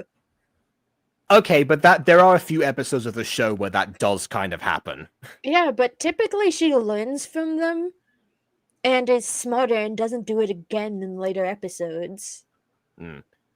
I guess I will preface that, you know, as much as you know, I've well, I think as I said before, like Ghosty was the first person that I like interacted with in terms of, you know, Code Lyoko fandom in about, I guess it would have been like, you know, 7 years at that point or something. You know, like the last time was like in person with my friends in primary school before that point, where there was no real, you know, like fan effect to be to be, I guess, affected by, because, you know, we acknowledge the fact that, you know, we definitely we definitely in our games like added on to what was going on. I think that's also another thing where like, you know, added continuations, because like I did that as well, where like, you know, continued things forward but didn't like ignore what came before. Maybe that was partly also to do with that. But back to the fandom effect, yeah, so that's why I haven't like seen it. I've read a few fanfics like I've mentioned before, but really nothing else. And I've mentioned before, even the books themselves, you know, sorry. As someone deep in the fandom trenches, I can say that they change a lot of the source material for the sake of the story. And that feels like what's happening here. They're altering the source material to fit the needs of the narrative instead of the fan narrative keeping in mind the source material and making changes that make sense. Yeah, and it might not have been like as you know, like prevalent a thing if it weren't for, you know, this is meant to like celebrate the 22nd anniversary of like the actual show, you know, all of that, the thing that like inspired everything to begin with, meant to be like, you know, the biggest like love letter sent to it. And that might be why it feels a bit more like it flies in the face than it would in like an average fanfic, just kind of, I guess, exacerbating a few negative traits. Meanwhile, I'd also like to point out real quick that Franz's hair, even as a kid, was gray. Yeah. I mean, is he supposed to be a kid? I wasn't sure if he was or not. I think he's meant to be like a teenager in there, like maybe slightly older than Jeremy. He looks like Harry Potter. He does kind of look. I guess I will say that in the part in the credits that I saw that I can reveal now is that, you know, there was like a credit for Anthea older and Anthea younger. It didn't say how much older, how much younger. So maybe that was the case. I guess we'll figure that out. The more we this movie, especially in my opinion, is kind of screws over Ellie's character. Despite like at first she comes off kind of sympathetic in the early parts of the movie, but as the movie's going on, she's just. I don't sympathize. I mean, I feel a little bad for her, but I don't. It's like a villain who has like a very like a sympathetic motivation, but it's like, dude, you still can't do that. You still can't do that. That's not okay. So miraculous, basically. Like, yeah. Meanwhile, for me, definitely my feelings towards Aelita being, you know, the innocent party who's benign in grief is her just leaving Jeremy in a random timeline and just left him there. And she just left him there, which definitely put the egg in my mind that that the ending probably wasn't going to be good. Yeah, they could have like traveled together, you know, like experienced this at the same time, you know, been there to comfort each other about like what happened, especially like Jeremy to her, and also to reinforce the fact that the world is being destroyed. Maybe that was why he wasn't there, because he would have been keen on. He would have instantly yelled at her and be like, "Stop! We need us to actually save the world because the world's being blown up outside." Yeah, I guess in my head from last time, because I didn't know she was going to be able to, you know, create Wakfu portals, was that what was I thought it was like the time travel was like a one-time thing that, you know, she would have to like fix something, and I guess they'd have to like wait it out and possibly disappear if they override themselves. Not that I think that would necessarily happen, but hey, who knows? Like, I can definitely see, like, you know, with her going rogue in those other situations, because it wasn't like that long before she got caught, she never got the chance to go too far. There's a world where I can see, Phantom Effect aside, somebody being like, okay, she's been like on her own, like driving herself insane, but, you know, I definitely think, you know, not to the point of, you know, disregarding the consequences, because the central theme was that, you know, she thought the consequence would be like to herself compared to everyone else in those like other examples, and that's the bit I think is being missing. Yeah, and I mean, she's realized now what's been going on, at least, but it's definitely it's a little bit too late. It's a little bit too late right now. It's the same. The only time that I was ever happy was with them. With him. Which time was that? Because that photo could be from like the first part of this movie, photo or was from the first the part actual of the show. movie based off their outfit. I know, but it was the same photos, the same poses. I'm saying it happened twice. I'm reinforcing that. I've been trying to fix my family, but it was always there. I can't change the past, but maybe well, technically you can. The new future. No, it actually is too late. You nuked the future. No, if this goes by borough rules, she can go back before she does those changes. With him. And just who do you think you are, huh? Sneaking around like that? Me? I'm just a simple boy from one of the villages from across the... I'm just a normal boy with a normal life. Right. I hate you. I hate you. I hate you. I hate you. I hate you. Bap, bap, bap, bap, bap, bap, But bap. there's something about me they don't know yet. I'm from the future. That is, to be fair, like a big secret in that point, yeah. Boy from one on. of the villages across the lake. Well, I'll have you know that I've been across the lake and I've never seen you. I have seen all citizens of the village across the lake, of every single one. There's not possible that I could have missed a single individual. I'm new to the village. Great. And what is the name of your new village? Why do you care? He's just this is outside. Do you own all of the land that is surrounding this area? Yeah, she's Phoenix sissy out. dumbasing herself right now. Phoenix stuff high, obviously. That's Even what okay, but even Sissy Delmas acknowledges that like the park and the school belongs to everyone. If I could just go back and check the sign, then maybe I could tell you. You know, I'm new, so I haven't he teleported scene. He teleported. Yeah. Oh, It's a family trait. He can also beam himself in. Also, he's supposed to be wearing a tie. Meanwhile, the color of his neck ends. Yeah, Oh, looks like it's been clipped. Yeah, it could be like a bolo tie. I don't know. silly of me to It doesn't Forget the look freedom. like a bolo tie. It looks like he's wearing a beetle necklace. It's his miraculous. I Yeah, hate there you. you I go. hate you. I hate you. I hate you. Bap, bap, bap, bap, bap. Anyway, let's go. Miraculous. Simply the best. Can you please Sign shut up, up? reboot the system. Can you please shut up right now? God. I'm just. Huh? Jeremy, you were right about everything. I kept going back, but no matter what I did, it was always the same, and I Okay, this feels like the end of like The Flash, the movie, without the Flash actually trying to like, you know, the stuff. hurt you. I don't know how you could ever forgive me. That's the simple thing. I don't forgive you. Wow. As if Jeremy would do that. As if Jeremy would say that. By the way, you're doing this in front of your parents in the past. I don't think they care. Well, I mean, No, obviously, they don't care. Jeremy doesn't care. Aelita probably just hasn't noticed that they're there yet. Jeremy, I'm so sorry. I never should have left you behind. But you came back. That's what matters. Their reaction's the best part of this. What is going on? Did you just open a time portal in our backyard? Jeremy, how could I forget that you are the wind beneath my wings? Thank you for bringing up that quote. One of the Maybe moments. not in front of you know who. You know who? Oh, hello there. They're in the past. They don't know what a time portal is doing here. Why are you doing this? Ah! Anyway. Yeah, they're not too concerned about like two teenagers flirting in front of them when, you know, the reality itself is being rewritten as they speak in their presence, you know. They care more about that. Let's go home. And you two, remember to stay together no matter what. What? Oh, so she does acknowledge that they're there. Okay. Oh God! And also, if you ever have kids, if one of them actually sets the rug on fire on their 8th birthday, go easy on them. You know. You need each other, and no one should ever break up a good team. But there was no implication of them breaking up. What? Ah! Anyways.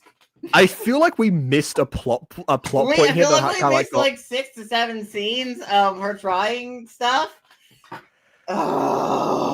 Anyway. Yeah, like it was like it doesn't seem like, you know, in those other scenes of like their marriage had been like on the rocks or something, then maybe, but it wasn't. Outside, like the only thing that could have even borderline implicated that was Hopper blaming the mother for.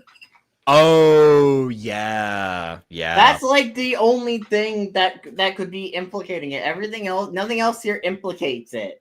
Yeah, and also, you know, definitely very much of a child mentality to be like, oh no, my parents had one fight, they must not love each other anymore. They must hate each other.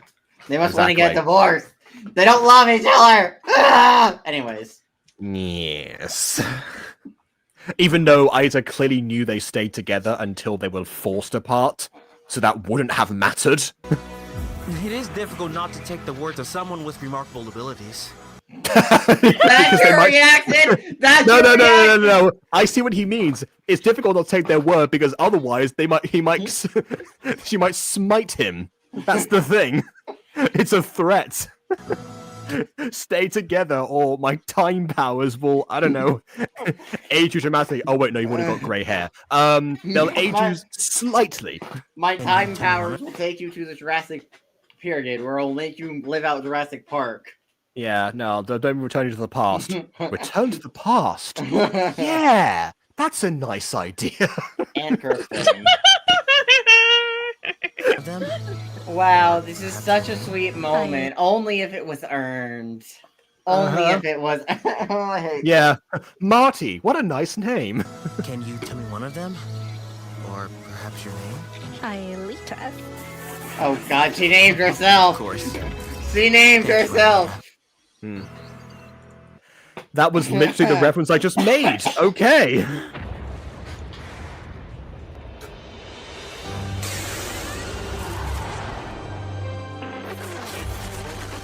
That's what the computer looks like now. Well, time's now being destroyed thanks to your actions. Fortunately enough, the factory, aka the epicenter of the tornado, is intact.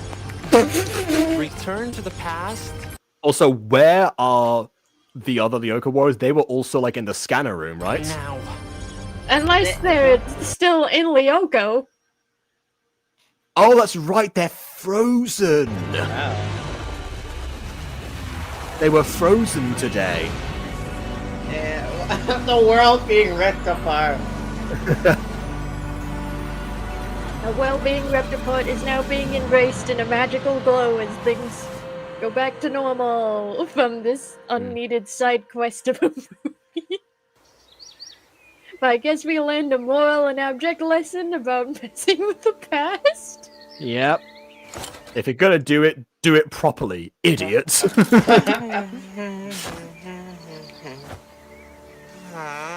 That never changes. My luck never changes. Oh. Explain? Yeah. He I'm agrees. used to Aelita and I can't get a drink. Odd. Odd, if you haven't noticed, we lost too. Yeah, because you all split up instead of like rushing her. Can we cut the jokes already? It's been days. Aelita wasn't herself at the time, and she's more than. Yes, she was! Whoa! She. What he means is that she wasn't in her right state of mind, not that she was like under control. Okay, yeah, but like, no, yeah. Normally when people do bad stuff, they're not in the right state of mind, or they're in their right state of mind. Normally, that's the fact. That doesn't change the fact that she still did it of her free will. She actively planned and plotted. No. We're not letting her get away with this. She tried to nuke time with the supercomputer. She didn't try to nuke time. That was a side effect of her trying to alter the timeline against it was a side nuke. Like, what? I kind of agree with Aiden here. Being like she wasn't in the right state of mind. Meanwhile, she almost destroyed everyone and everything is kind of putting it lightly, Mr. Belpois.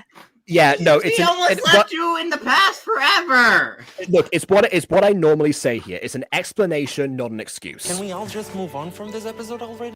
Okay, that feels too harsh. I was in such a dark place back then, and I didn't once think to ask Back then? Nah. Well, I mean, William was right. They all need therapy. They're probably still in a dark place, but I guess not as much. I was so obsessed with my family that I forgot that you're my family. And we'll always be there for you. No. You stupid potato. No. As long as you sure to tell us when you're feeling down. No! You're getting off too easy! You tried. Okay, well, what would the punishment be in this case?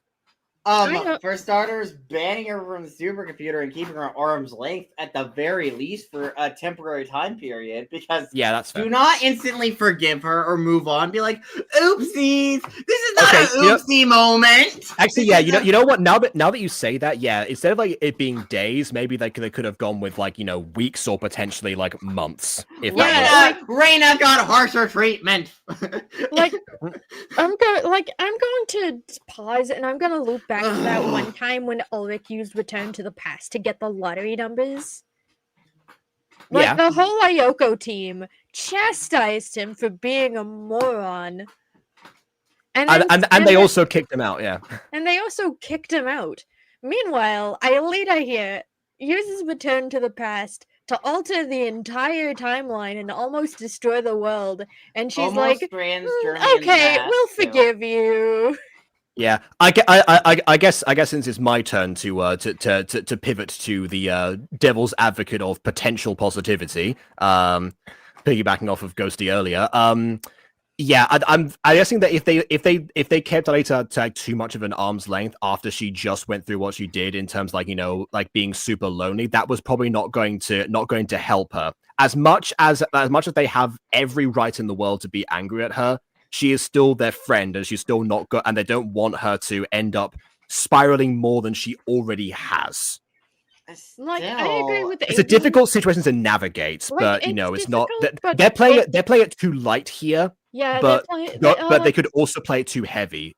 In an alternate scenario. Let's not play it too heavy, but definitely like forgiving her too soon for almost destroying the world in such a way that they all had access to is definitely not a good look for Aelita, and it's not a good look of this production to be like, oh, it's been a few days since Aelita almost destroyed the world. Can't we forgive her? This is Can't we all just get along and move on? This is weirdly the opposite. This is really the opposite point that I made in the first part, where like we found out that it had been a year since the end of season 4. And I thought that might have been like a bit too long of a time frame to get to like this particular point, or I guess like the way that they were the state of the state of depression that they were still stuck in. That's what I felt at the time, and I guess now it feels like the time gap is not long enough for what has just occurred. So yeah, I suppose in a weird way it's come full circle, in a way that I never wanted to. Guys, will you forgive me if I almost destroy the multiverse? Oh, of course. Come on, guys. I wasn't in a good state of mind. As long as you had a good reason to almost destroy the multiverse, as long as you had a valid... I lost my beloved teddy bear in a tornado when I was 5. You know what? All is forgiven, as long as you don't do it again. Actually, if you do it again, I'll just forgive you again, so it's fine. you know, I'm gonna make one more miraculous comparison here, because I guess that is like where like I draw the difference in terms of this. So obviously not much of a spoiler for anyone who's watches this later that the reason that Gabriel became Hawkmoth, Shadowmoth, Monarch, whatever you want to call him, was essentially to try to make a wish on Ladybug and Cat's Miraculous to bring Emily back to life, his wife Emily back to life, or back from I guess like the brink of death, or like her disappeared state, whatever the censored version they wanted to have for syndication. Their comatose state. Yeah, whatever they want to call it. But of course, like multiple times, it's brought up that the idea is brought up that every time if you want to make a wish on the miraculous, something was going to have to give. If you bring someone back to life, someone's going to have to lose their life instead. And the difference for me is like when this is brought up to Gabriel himself, because a lot of the time it's discussed like in his absence. The one time it's brought up to him himself was at the end of season 5 when Bug Noir was fighting him. And it said, who are willing to sacrifice, and he says it doesn't matter. The life of people doesn't matter. Only we matter, or something to that effect. Again, watch it in Spanish, not the right translation. So that to me is the difference. He deliberately was like, okay, I'm not going to care about the consequence to other people. This is what I'm doing here. in the case of Aelita, if she listened to Yumi, actually, then she would have known what had happened. But as soon as she realized that the world was like being destroyed in her absence as a result of what she did actually call it off. That's the difference to me, at least, and that's what like leads me back towards like it pivots back towards like the actual portrayal of Aelita, where she doesn't want other people caught in the crossfire. If something happens to her, then so be it. Of course, it's not entirely the same because that would have potentially like had so if she thought about it, that might have had like other consequences for like her friends, but at least they would be possibly like happy or like in the other world or whatever. Not in the other world, in the new world. And that's what I think is the difference to me. Is like, okay, the destruction of the multiverse, like, yeah, something that she definitely needs to see like some sort of consequence for, but we also can't forget that was not the intention. Even if it wasn't the intention, it was the end result of already reckless action. Because changing the past, yeah, that's what I'm saying. Changing the past was already reckless enough. The destruction of the world was a consequence of that. But the thing was, you took a risk, but then you ended up causing something much worse to happen. It frustrates me that the characters are just prepared to instantly move on with little to no proper ramifications.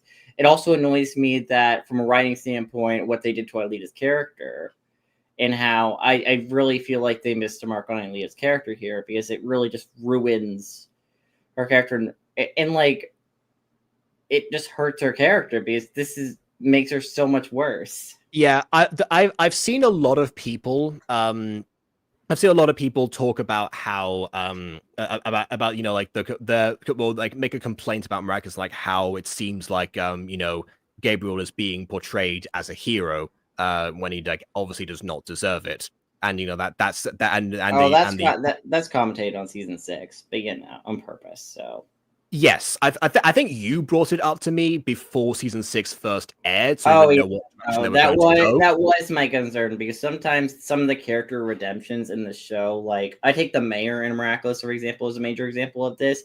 The mayor is an extremely bad person, does a lot of bad things, and complicit in a lot of bad things. But the way the mayor's redemption is written in season 5, over the course of 2 or 3 episodes, feels like they sweep all his actions under the rug. Be like, well, he's good now. I don't know if it's sweeping all of his actions under the rug, because he does like lose his position, or like he volunteers like to lose his position. It feels like the first step to potentially other things, but maybe that's just me and my optimism. In terms of Gabriel, like we now know, like that my purpose at the time before season 6 first aired was that that society was going to see him like as the hero, like in universe, because that's what they've been presented with. Why would they act differently? Yeah. But in the actual context of the series, we know the truth, and that is indeed what happened. So vindication on that front. But that's the I forgot what point I was trying. Oh yeah, but other people that I've commented on, like they think that's the show trying to say to convince the audience that his actions were just tragically heroic and he did the right thing in the end, so it's all okay. That's not how I view it, but that's how some other people have seen it, and I think that's what's coming across in this example as well. So yeah, that's why I brought up the comparison earlier. You promise. I promise. They've never once pinky promised anything before. This feels like it's meant to be. It feels like it almost meant to be a callback, but it really isn't. Oh, I hate this. Is that in the movie? Is this credits, or is this like an ending scene? Not quite. Yeah, this is the end scene. This is undeserved. Oh, we have one moment of like the romantic music recomposed.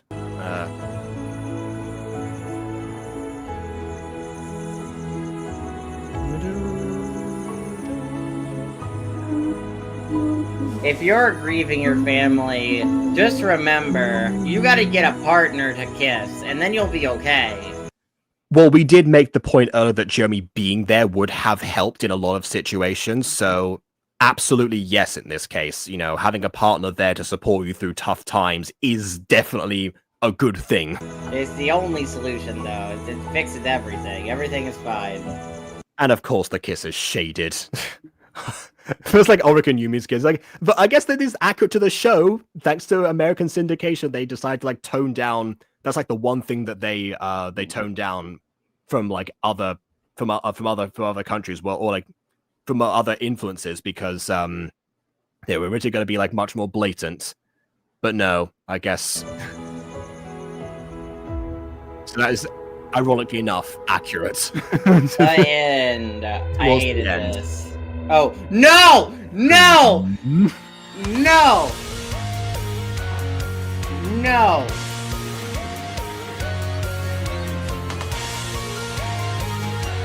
I like how they credited Thomas Ron and Tanya Palumbo. That's good. Why didn't we all try one last time? Oh. To see what it could be if you could come with me. I know you did it to keep me alive. Oh, Missy. But I wondered if I'd rather be with you. Okay, with me and with you is a bit of an interesting rhyme there. I'm just started because like this is the original song, I'm pretty sure. So you know, I'm going through with that. You know, to be with me, with you. I mean, not quite. A second time being alive, that's a half rhyme. So I guess like an A B A B, but not quite. It's an A B A C there. Okay. And also it seems to be written from Franz Hopper's perspective, because if you remember how this all started, actually, it was seemingly, you know, Franz narrating at the beginning that like set this whole thing in motion. So him singing at the end is also kind of like a perfect like poetic ending. Oh, you're not coming back. I guess I'll come to you. They're trying to stop me, please don't. Okay, that feels like an Aelita perspective. Maybe like we're shifting, actually. If that's the case, it's meant to be shifting perspectives, then we would have had benefit with like having a second singer in there. You don't know what it's like to leave your father behind, and to know we did it all to save you. Travel back in time, I call this one called friends. I will see my father once again. And there's all of them. Z shall hallucination. That is quite the spelling there. Oh, so it seems like, you know, Rebecca and so multiple. Okay.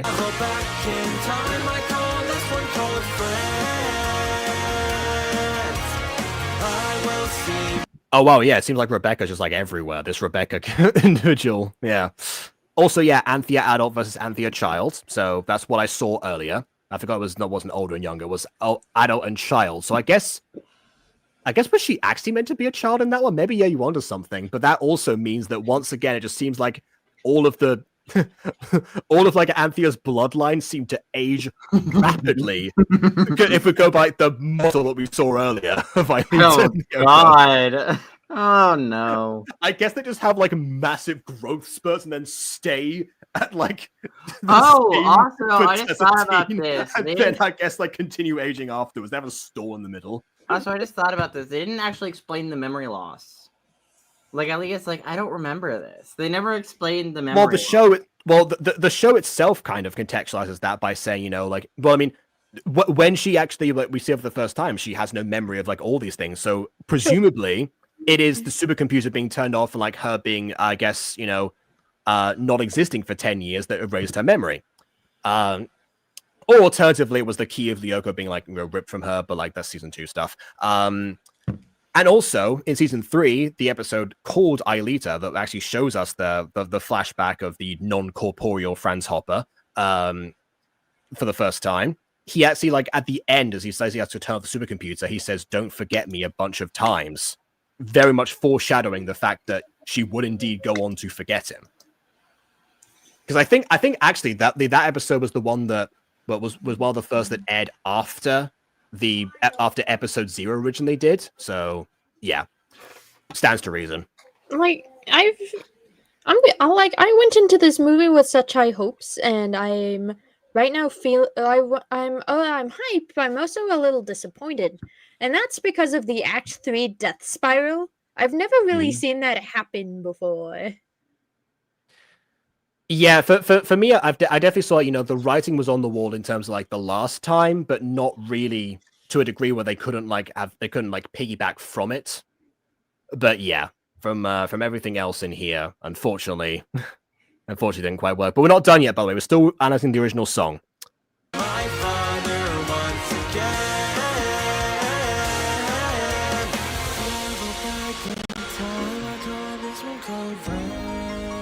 And there's Jay Hoskins.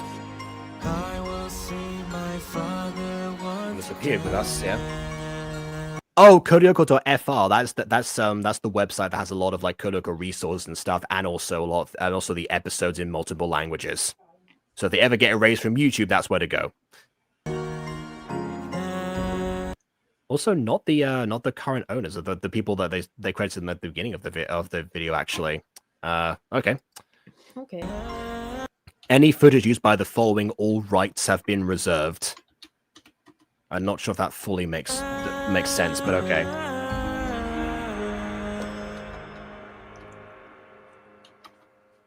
And to be fair, like most, like a lot of mainstream productions, you end on the programs. Okay.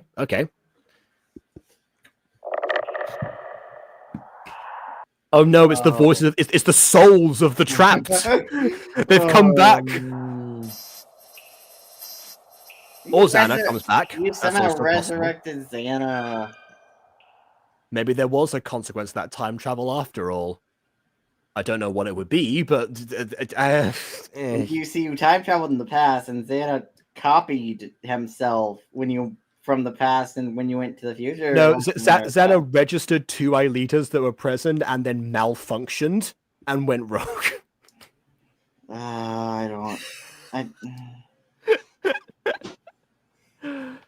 Or alternatively, actually, there was much like how Xana we thought transferred a part of itself to Aelita in season 2 before it was revealed what actually happened. Maybe much like that original virus, an existing version of Xana from those times, maybe from Lyoko itself, managed to latch on to Aelita. She time traveled and is therefore the new iteration come back after it has been defeated. Maybe. So, I mean, I guess at the very least that does suggest that there could be more of this, and that this might not actually be the end, because I feel like, as much as anyone was saying no, please be the end, I wouldn't want it to end this way. Yeah, this conclusion feels open-ended. There could be more. I wouldn't object to more. I question the foundation you're building on heading into the future. I mean, I think foundation is very important, and if this initial story messes up a character like Aelita so much, my concern especially would be when in upcoming stories, how else do you end up continuing messing up the characters you're focusing on? Or the character I'm going to put it this way: you're trying to build a mega mansion on a beach made of sand. Which can go one of 2 ways. You can either try to augment a new foundation out of pouring concrete on top of the sand, or you can dig up the sand to place new foundation.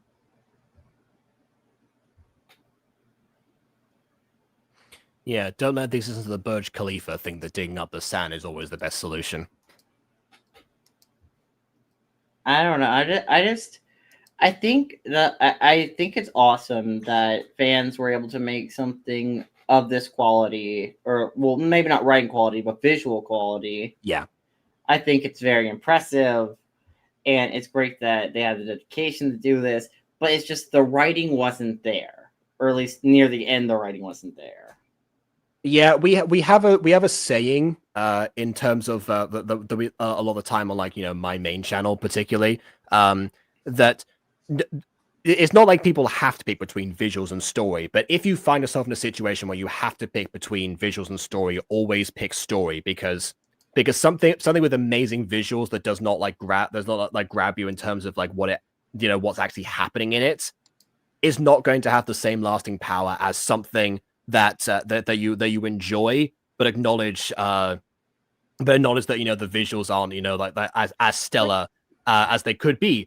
Much like, I guess, the first season of Code Lyoko. I was grabbed. I was hooked. I was speared. Yeah, let's go with that. You were grabbed and hooked, and then the spear to the gut. Yeah, exactly. Like, I was fully in.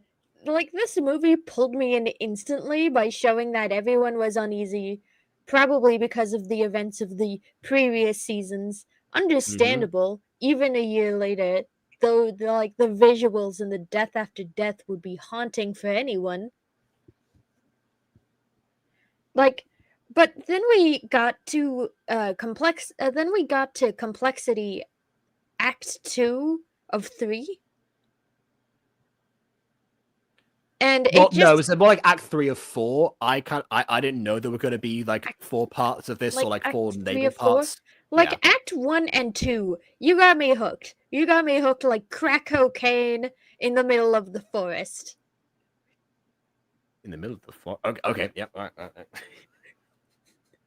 For this visual example, you will need to have me lost within the forest. Lost in the woods. Lost in the woods, and I found some cocaine. It was probably dropped by the Bird Mafia. Oh God! Yeah, no, listen, they missed anyway, they missed the brick. Like to continue with this awful analogy, but you had me, on the line. Act 1 and 2, great. It isn't until Act 3 that the story starts to break down, and definitely we get to Act 4 and things completely don't make sense. I don't even know where we are anymore. Well, it was Act 4. You're right. We went from the middle of the woods to a beach. Mm-hmm. All without taking a single step. How did we get here? Time travel. Time travel. Wait, that means we That means we had to have been at a beach previously or in the future. Mm. And I've never been to a beach. Oh. So how did we get here? I did. Yeah. Like, I know how we got here, and if you two would give me a moment to break it down sexual style. Okay. What is it with you and terrible analogies to them? Sure, I guess. Do it. Yeah. Like, the problem with this started with the retcons. And that could be building to future projects from this creator. But definitely looping back to the source material, some of these events didn't canonically happen or have no basis for canon. Like, this is the thing that happened in Liongate that I hate so much. Liongate, by the way, is a gacha fan series based on like the Minecraft series My Street, because we're on different channels, so just in case that's not coming across. Yeah, just in case that's not coming across. And believe me, I think there is audience overlap. Correct me if I'm wrong. Well, there's me, so... Oh, no, sorry, you meant like... I thought you didn't mean like My Street Code Lyoko. You meant like, you meant between like the main channel and this one. Yes. A little bit of audience overlap. But it's basically a fan continuation of another beloved series, which does some of the same things that I hop on that for I can see in this. Characters' personalities being changed or diminished for the sake of the narrative. Things in the story being changed for the sake of the story and not for the sake of improving canon. And the things being changed don't even make that much sense. Like, as pointed out earlier in this stream, by Aiden, in fact, why would Franz Hopper work on the supercomputer if he knew that it basically ate people? That was one time. It happened 3 times in that one time, but that was one time.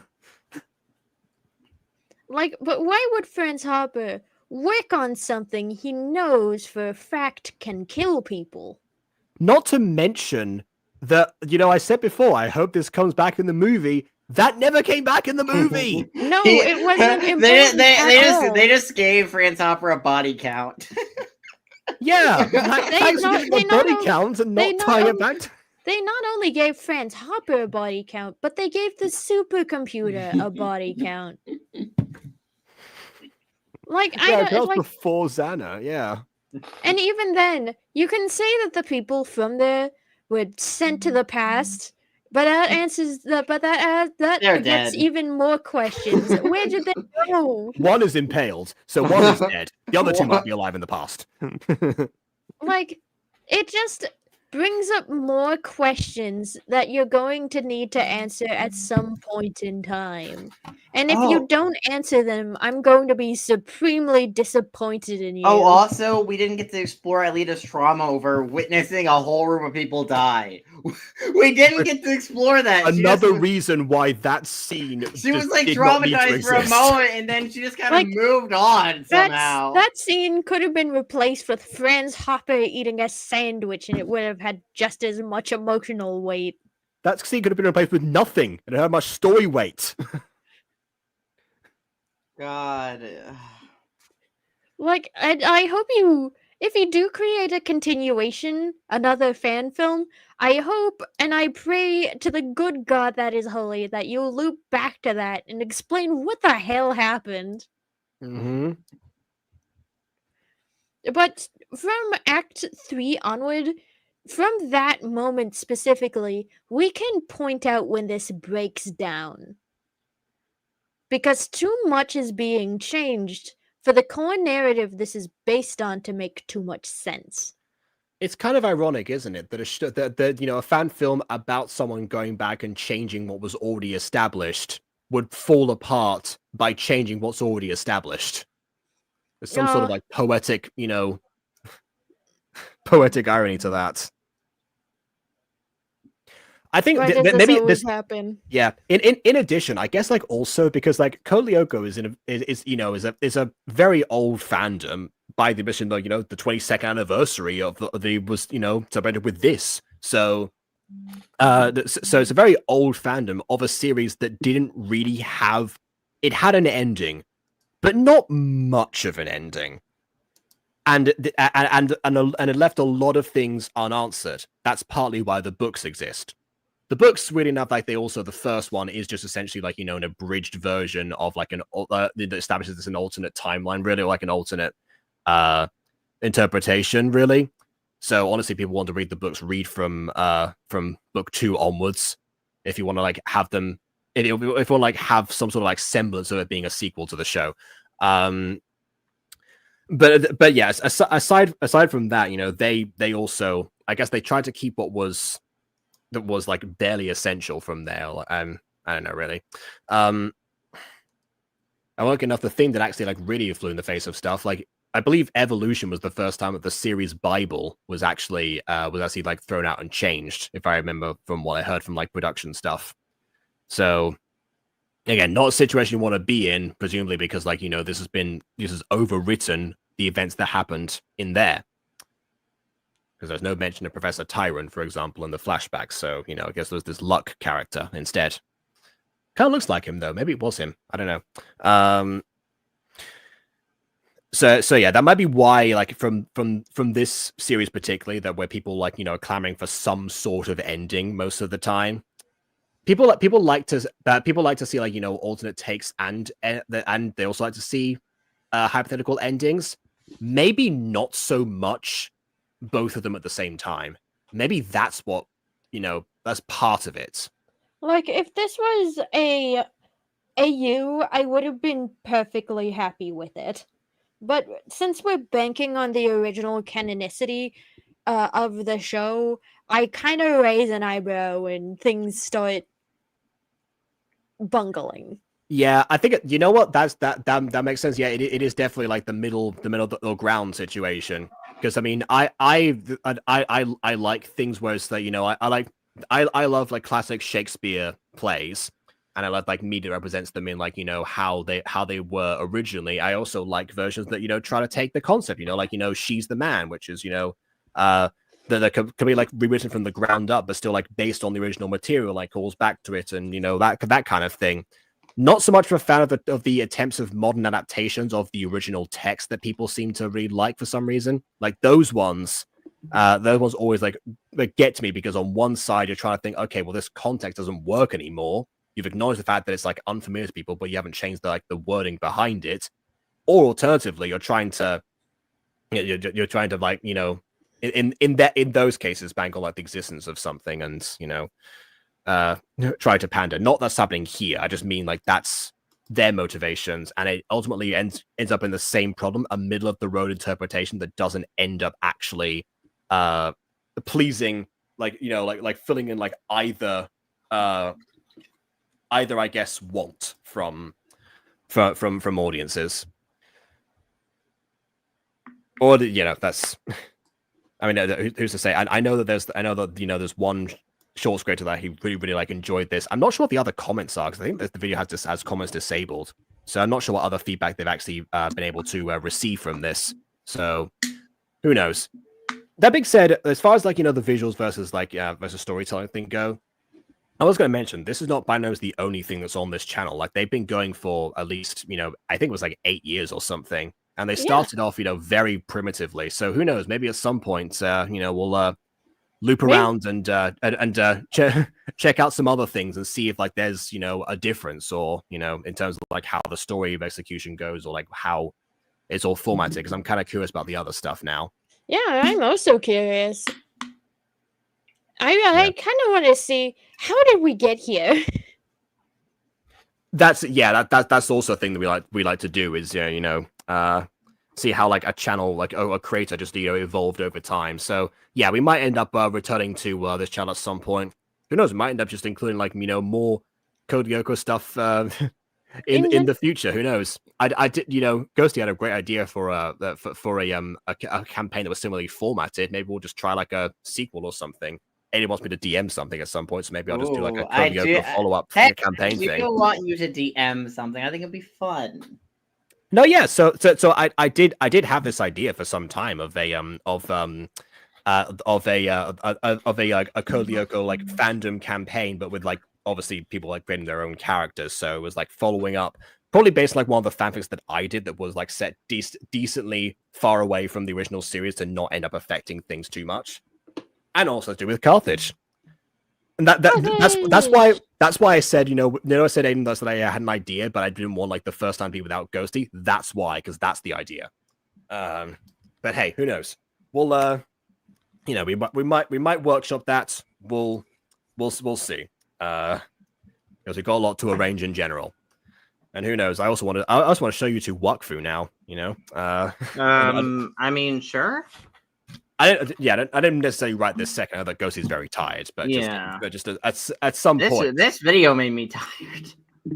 Yeah, okay. So we might save it for another day, but just in general, you'll see Thomas Ashwick's not always the curse that you think he is. Because Wakfu's one of the most beloved shows to come out of France, is my understanding of it. So we'll see. But for now, let's see.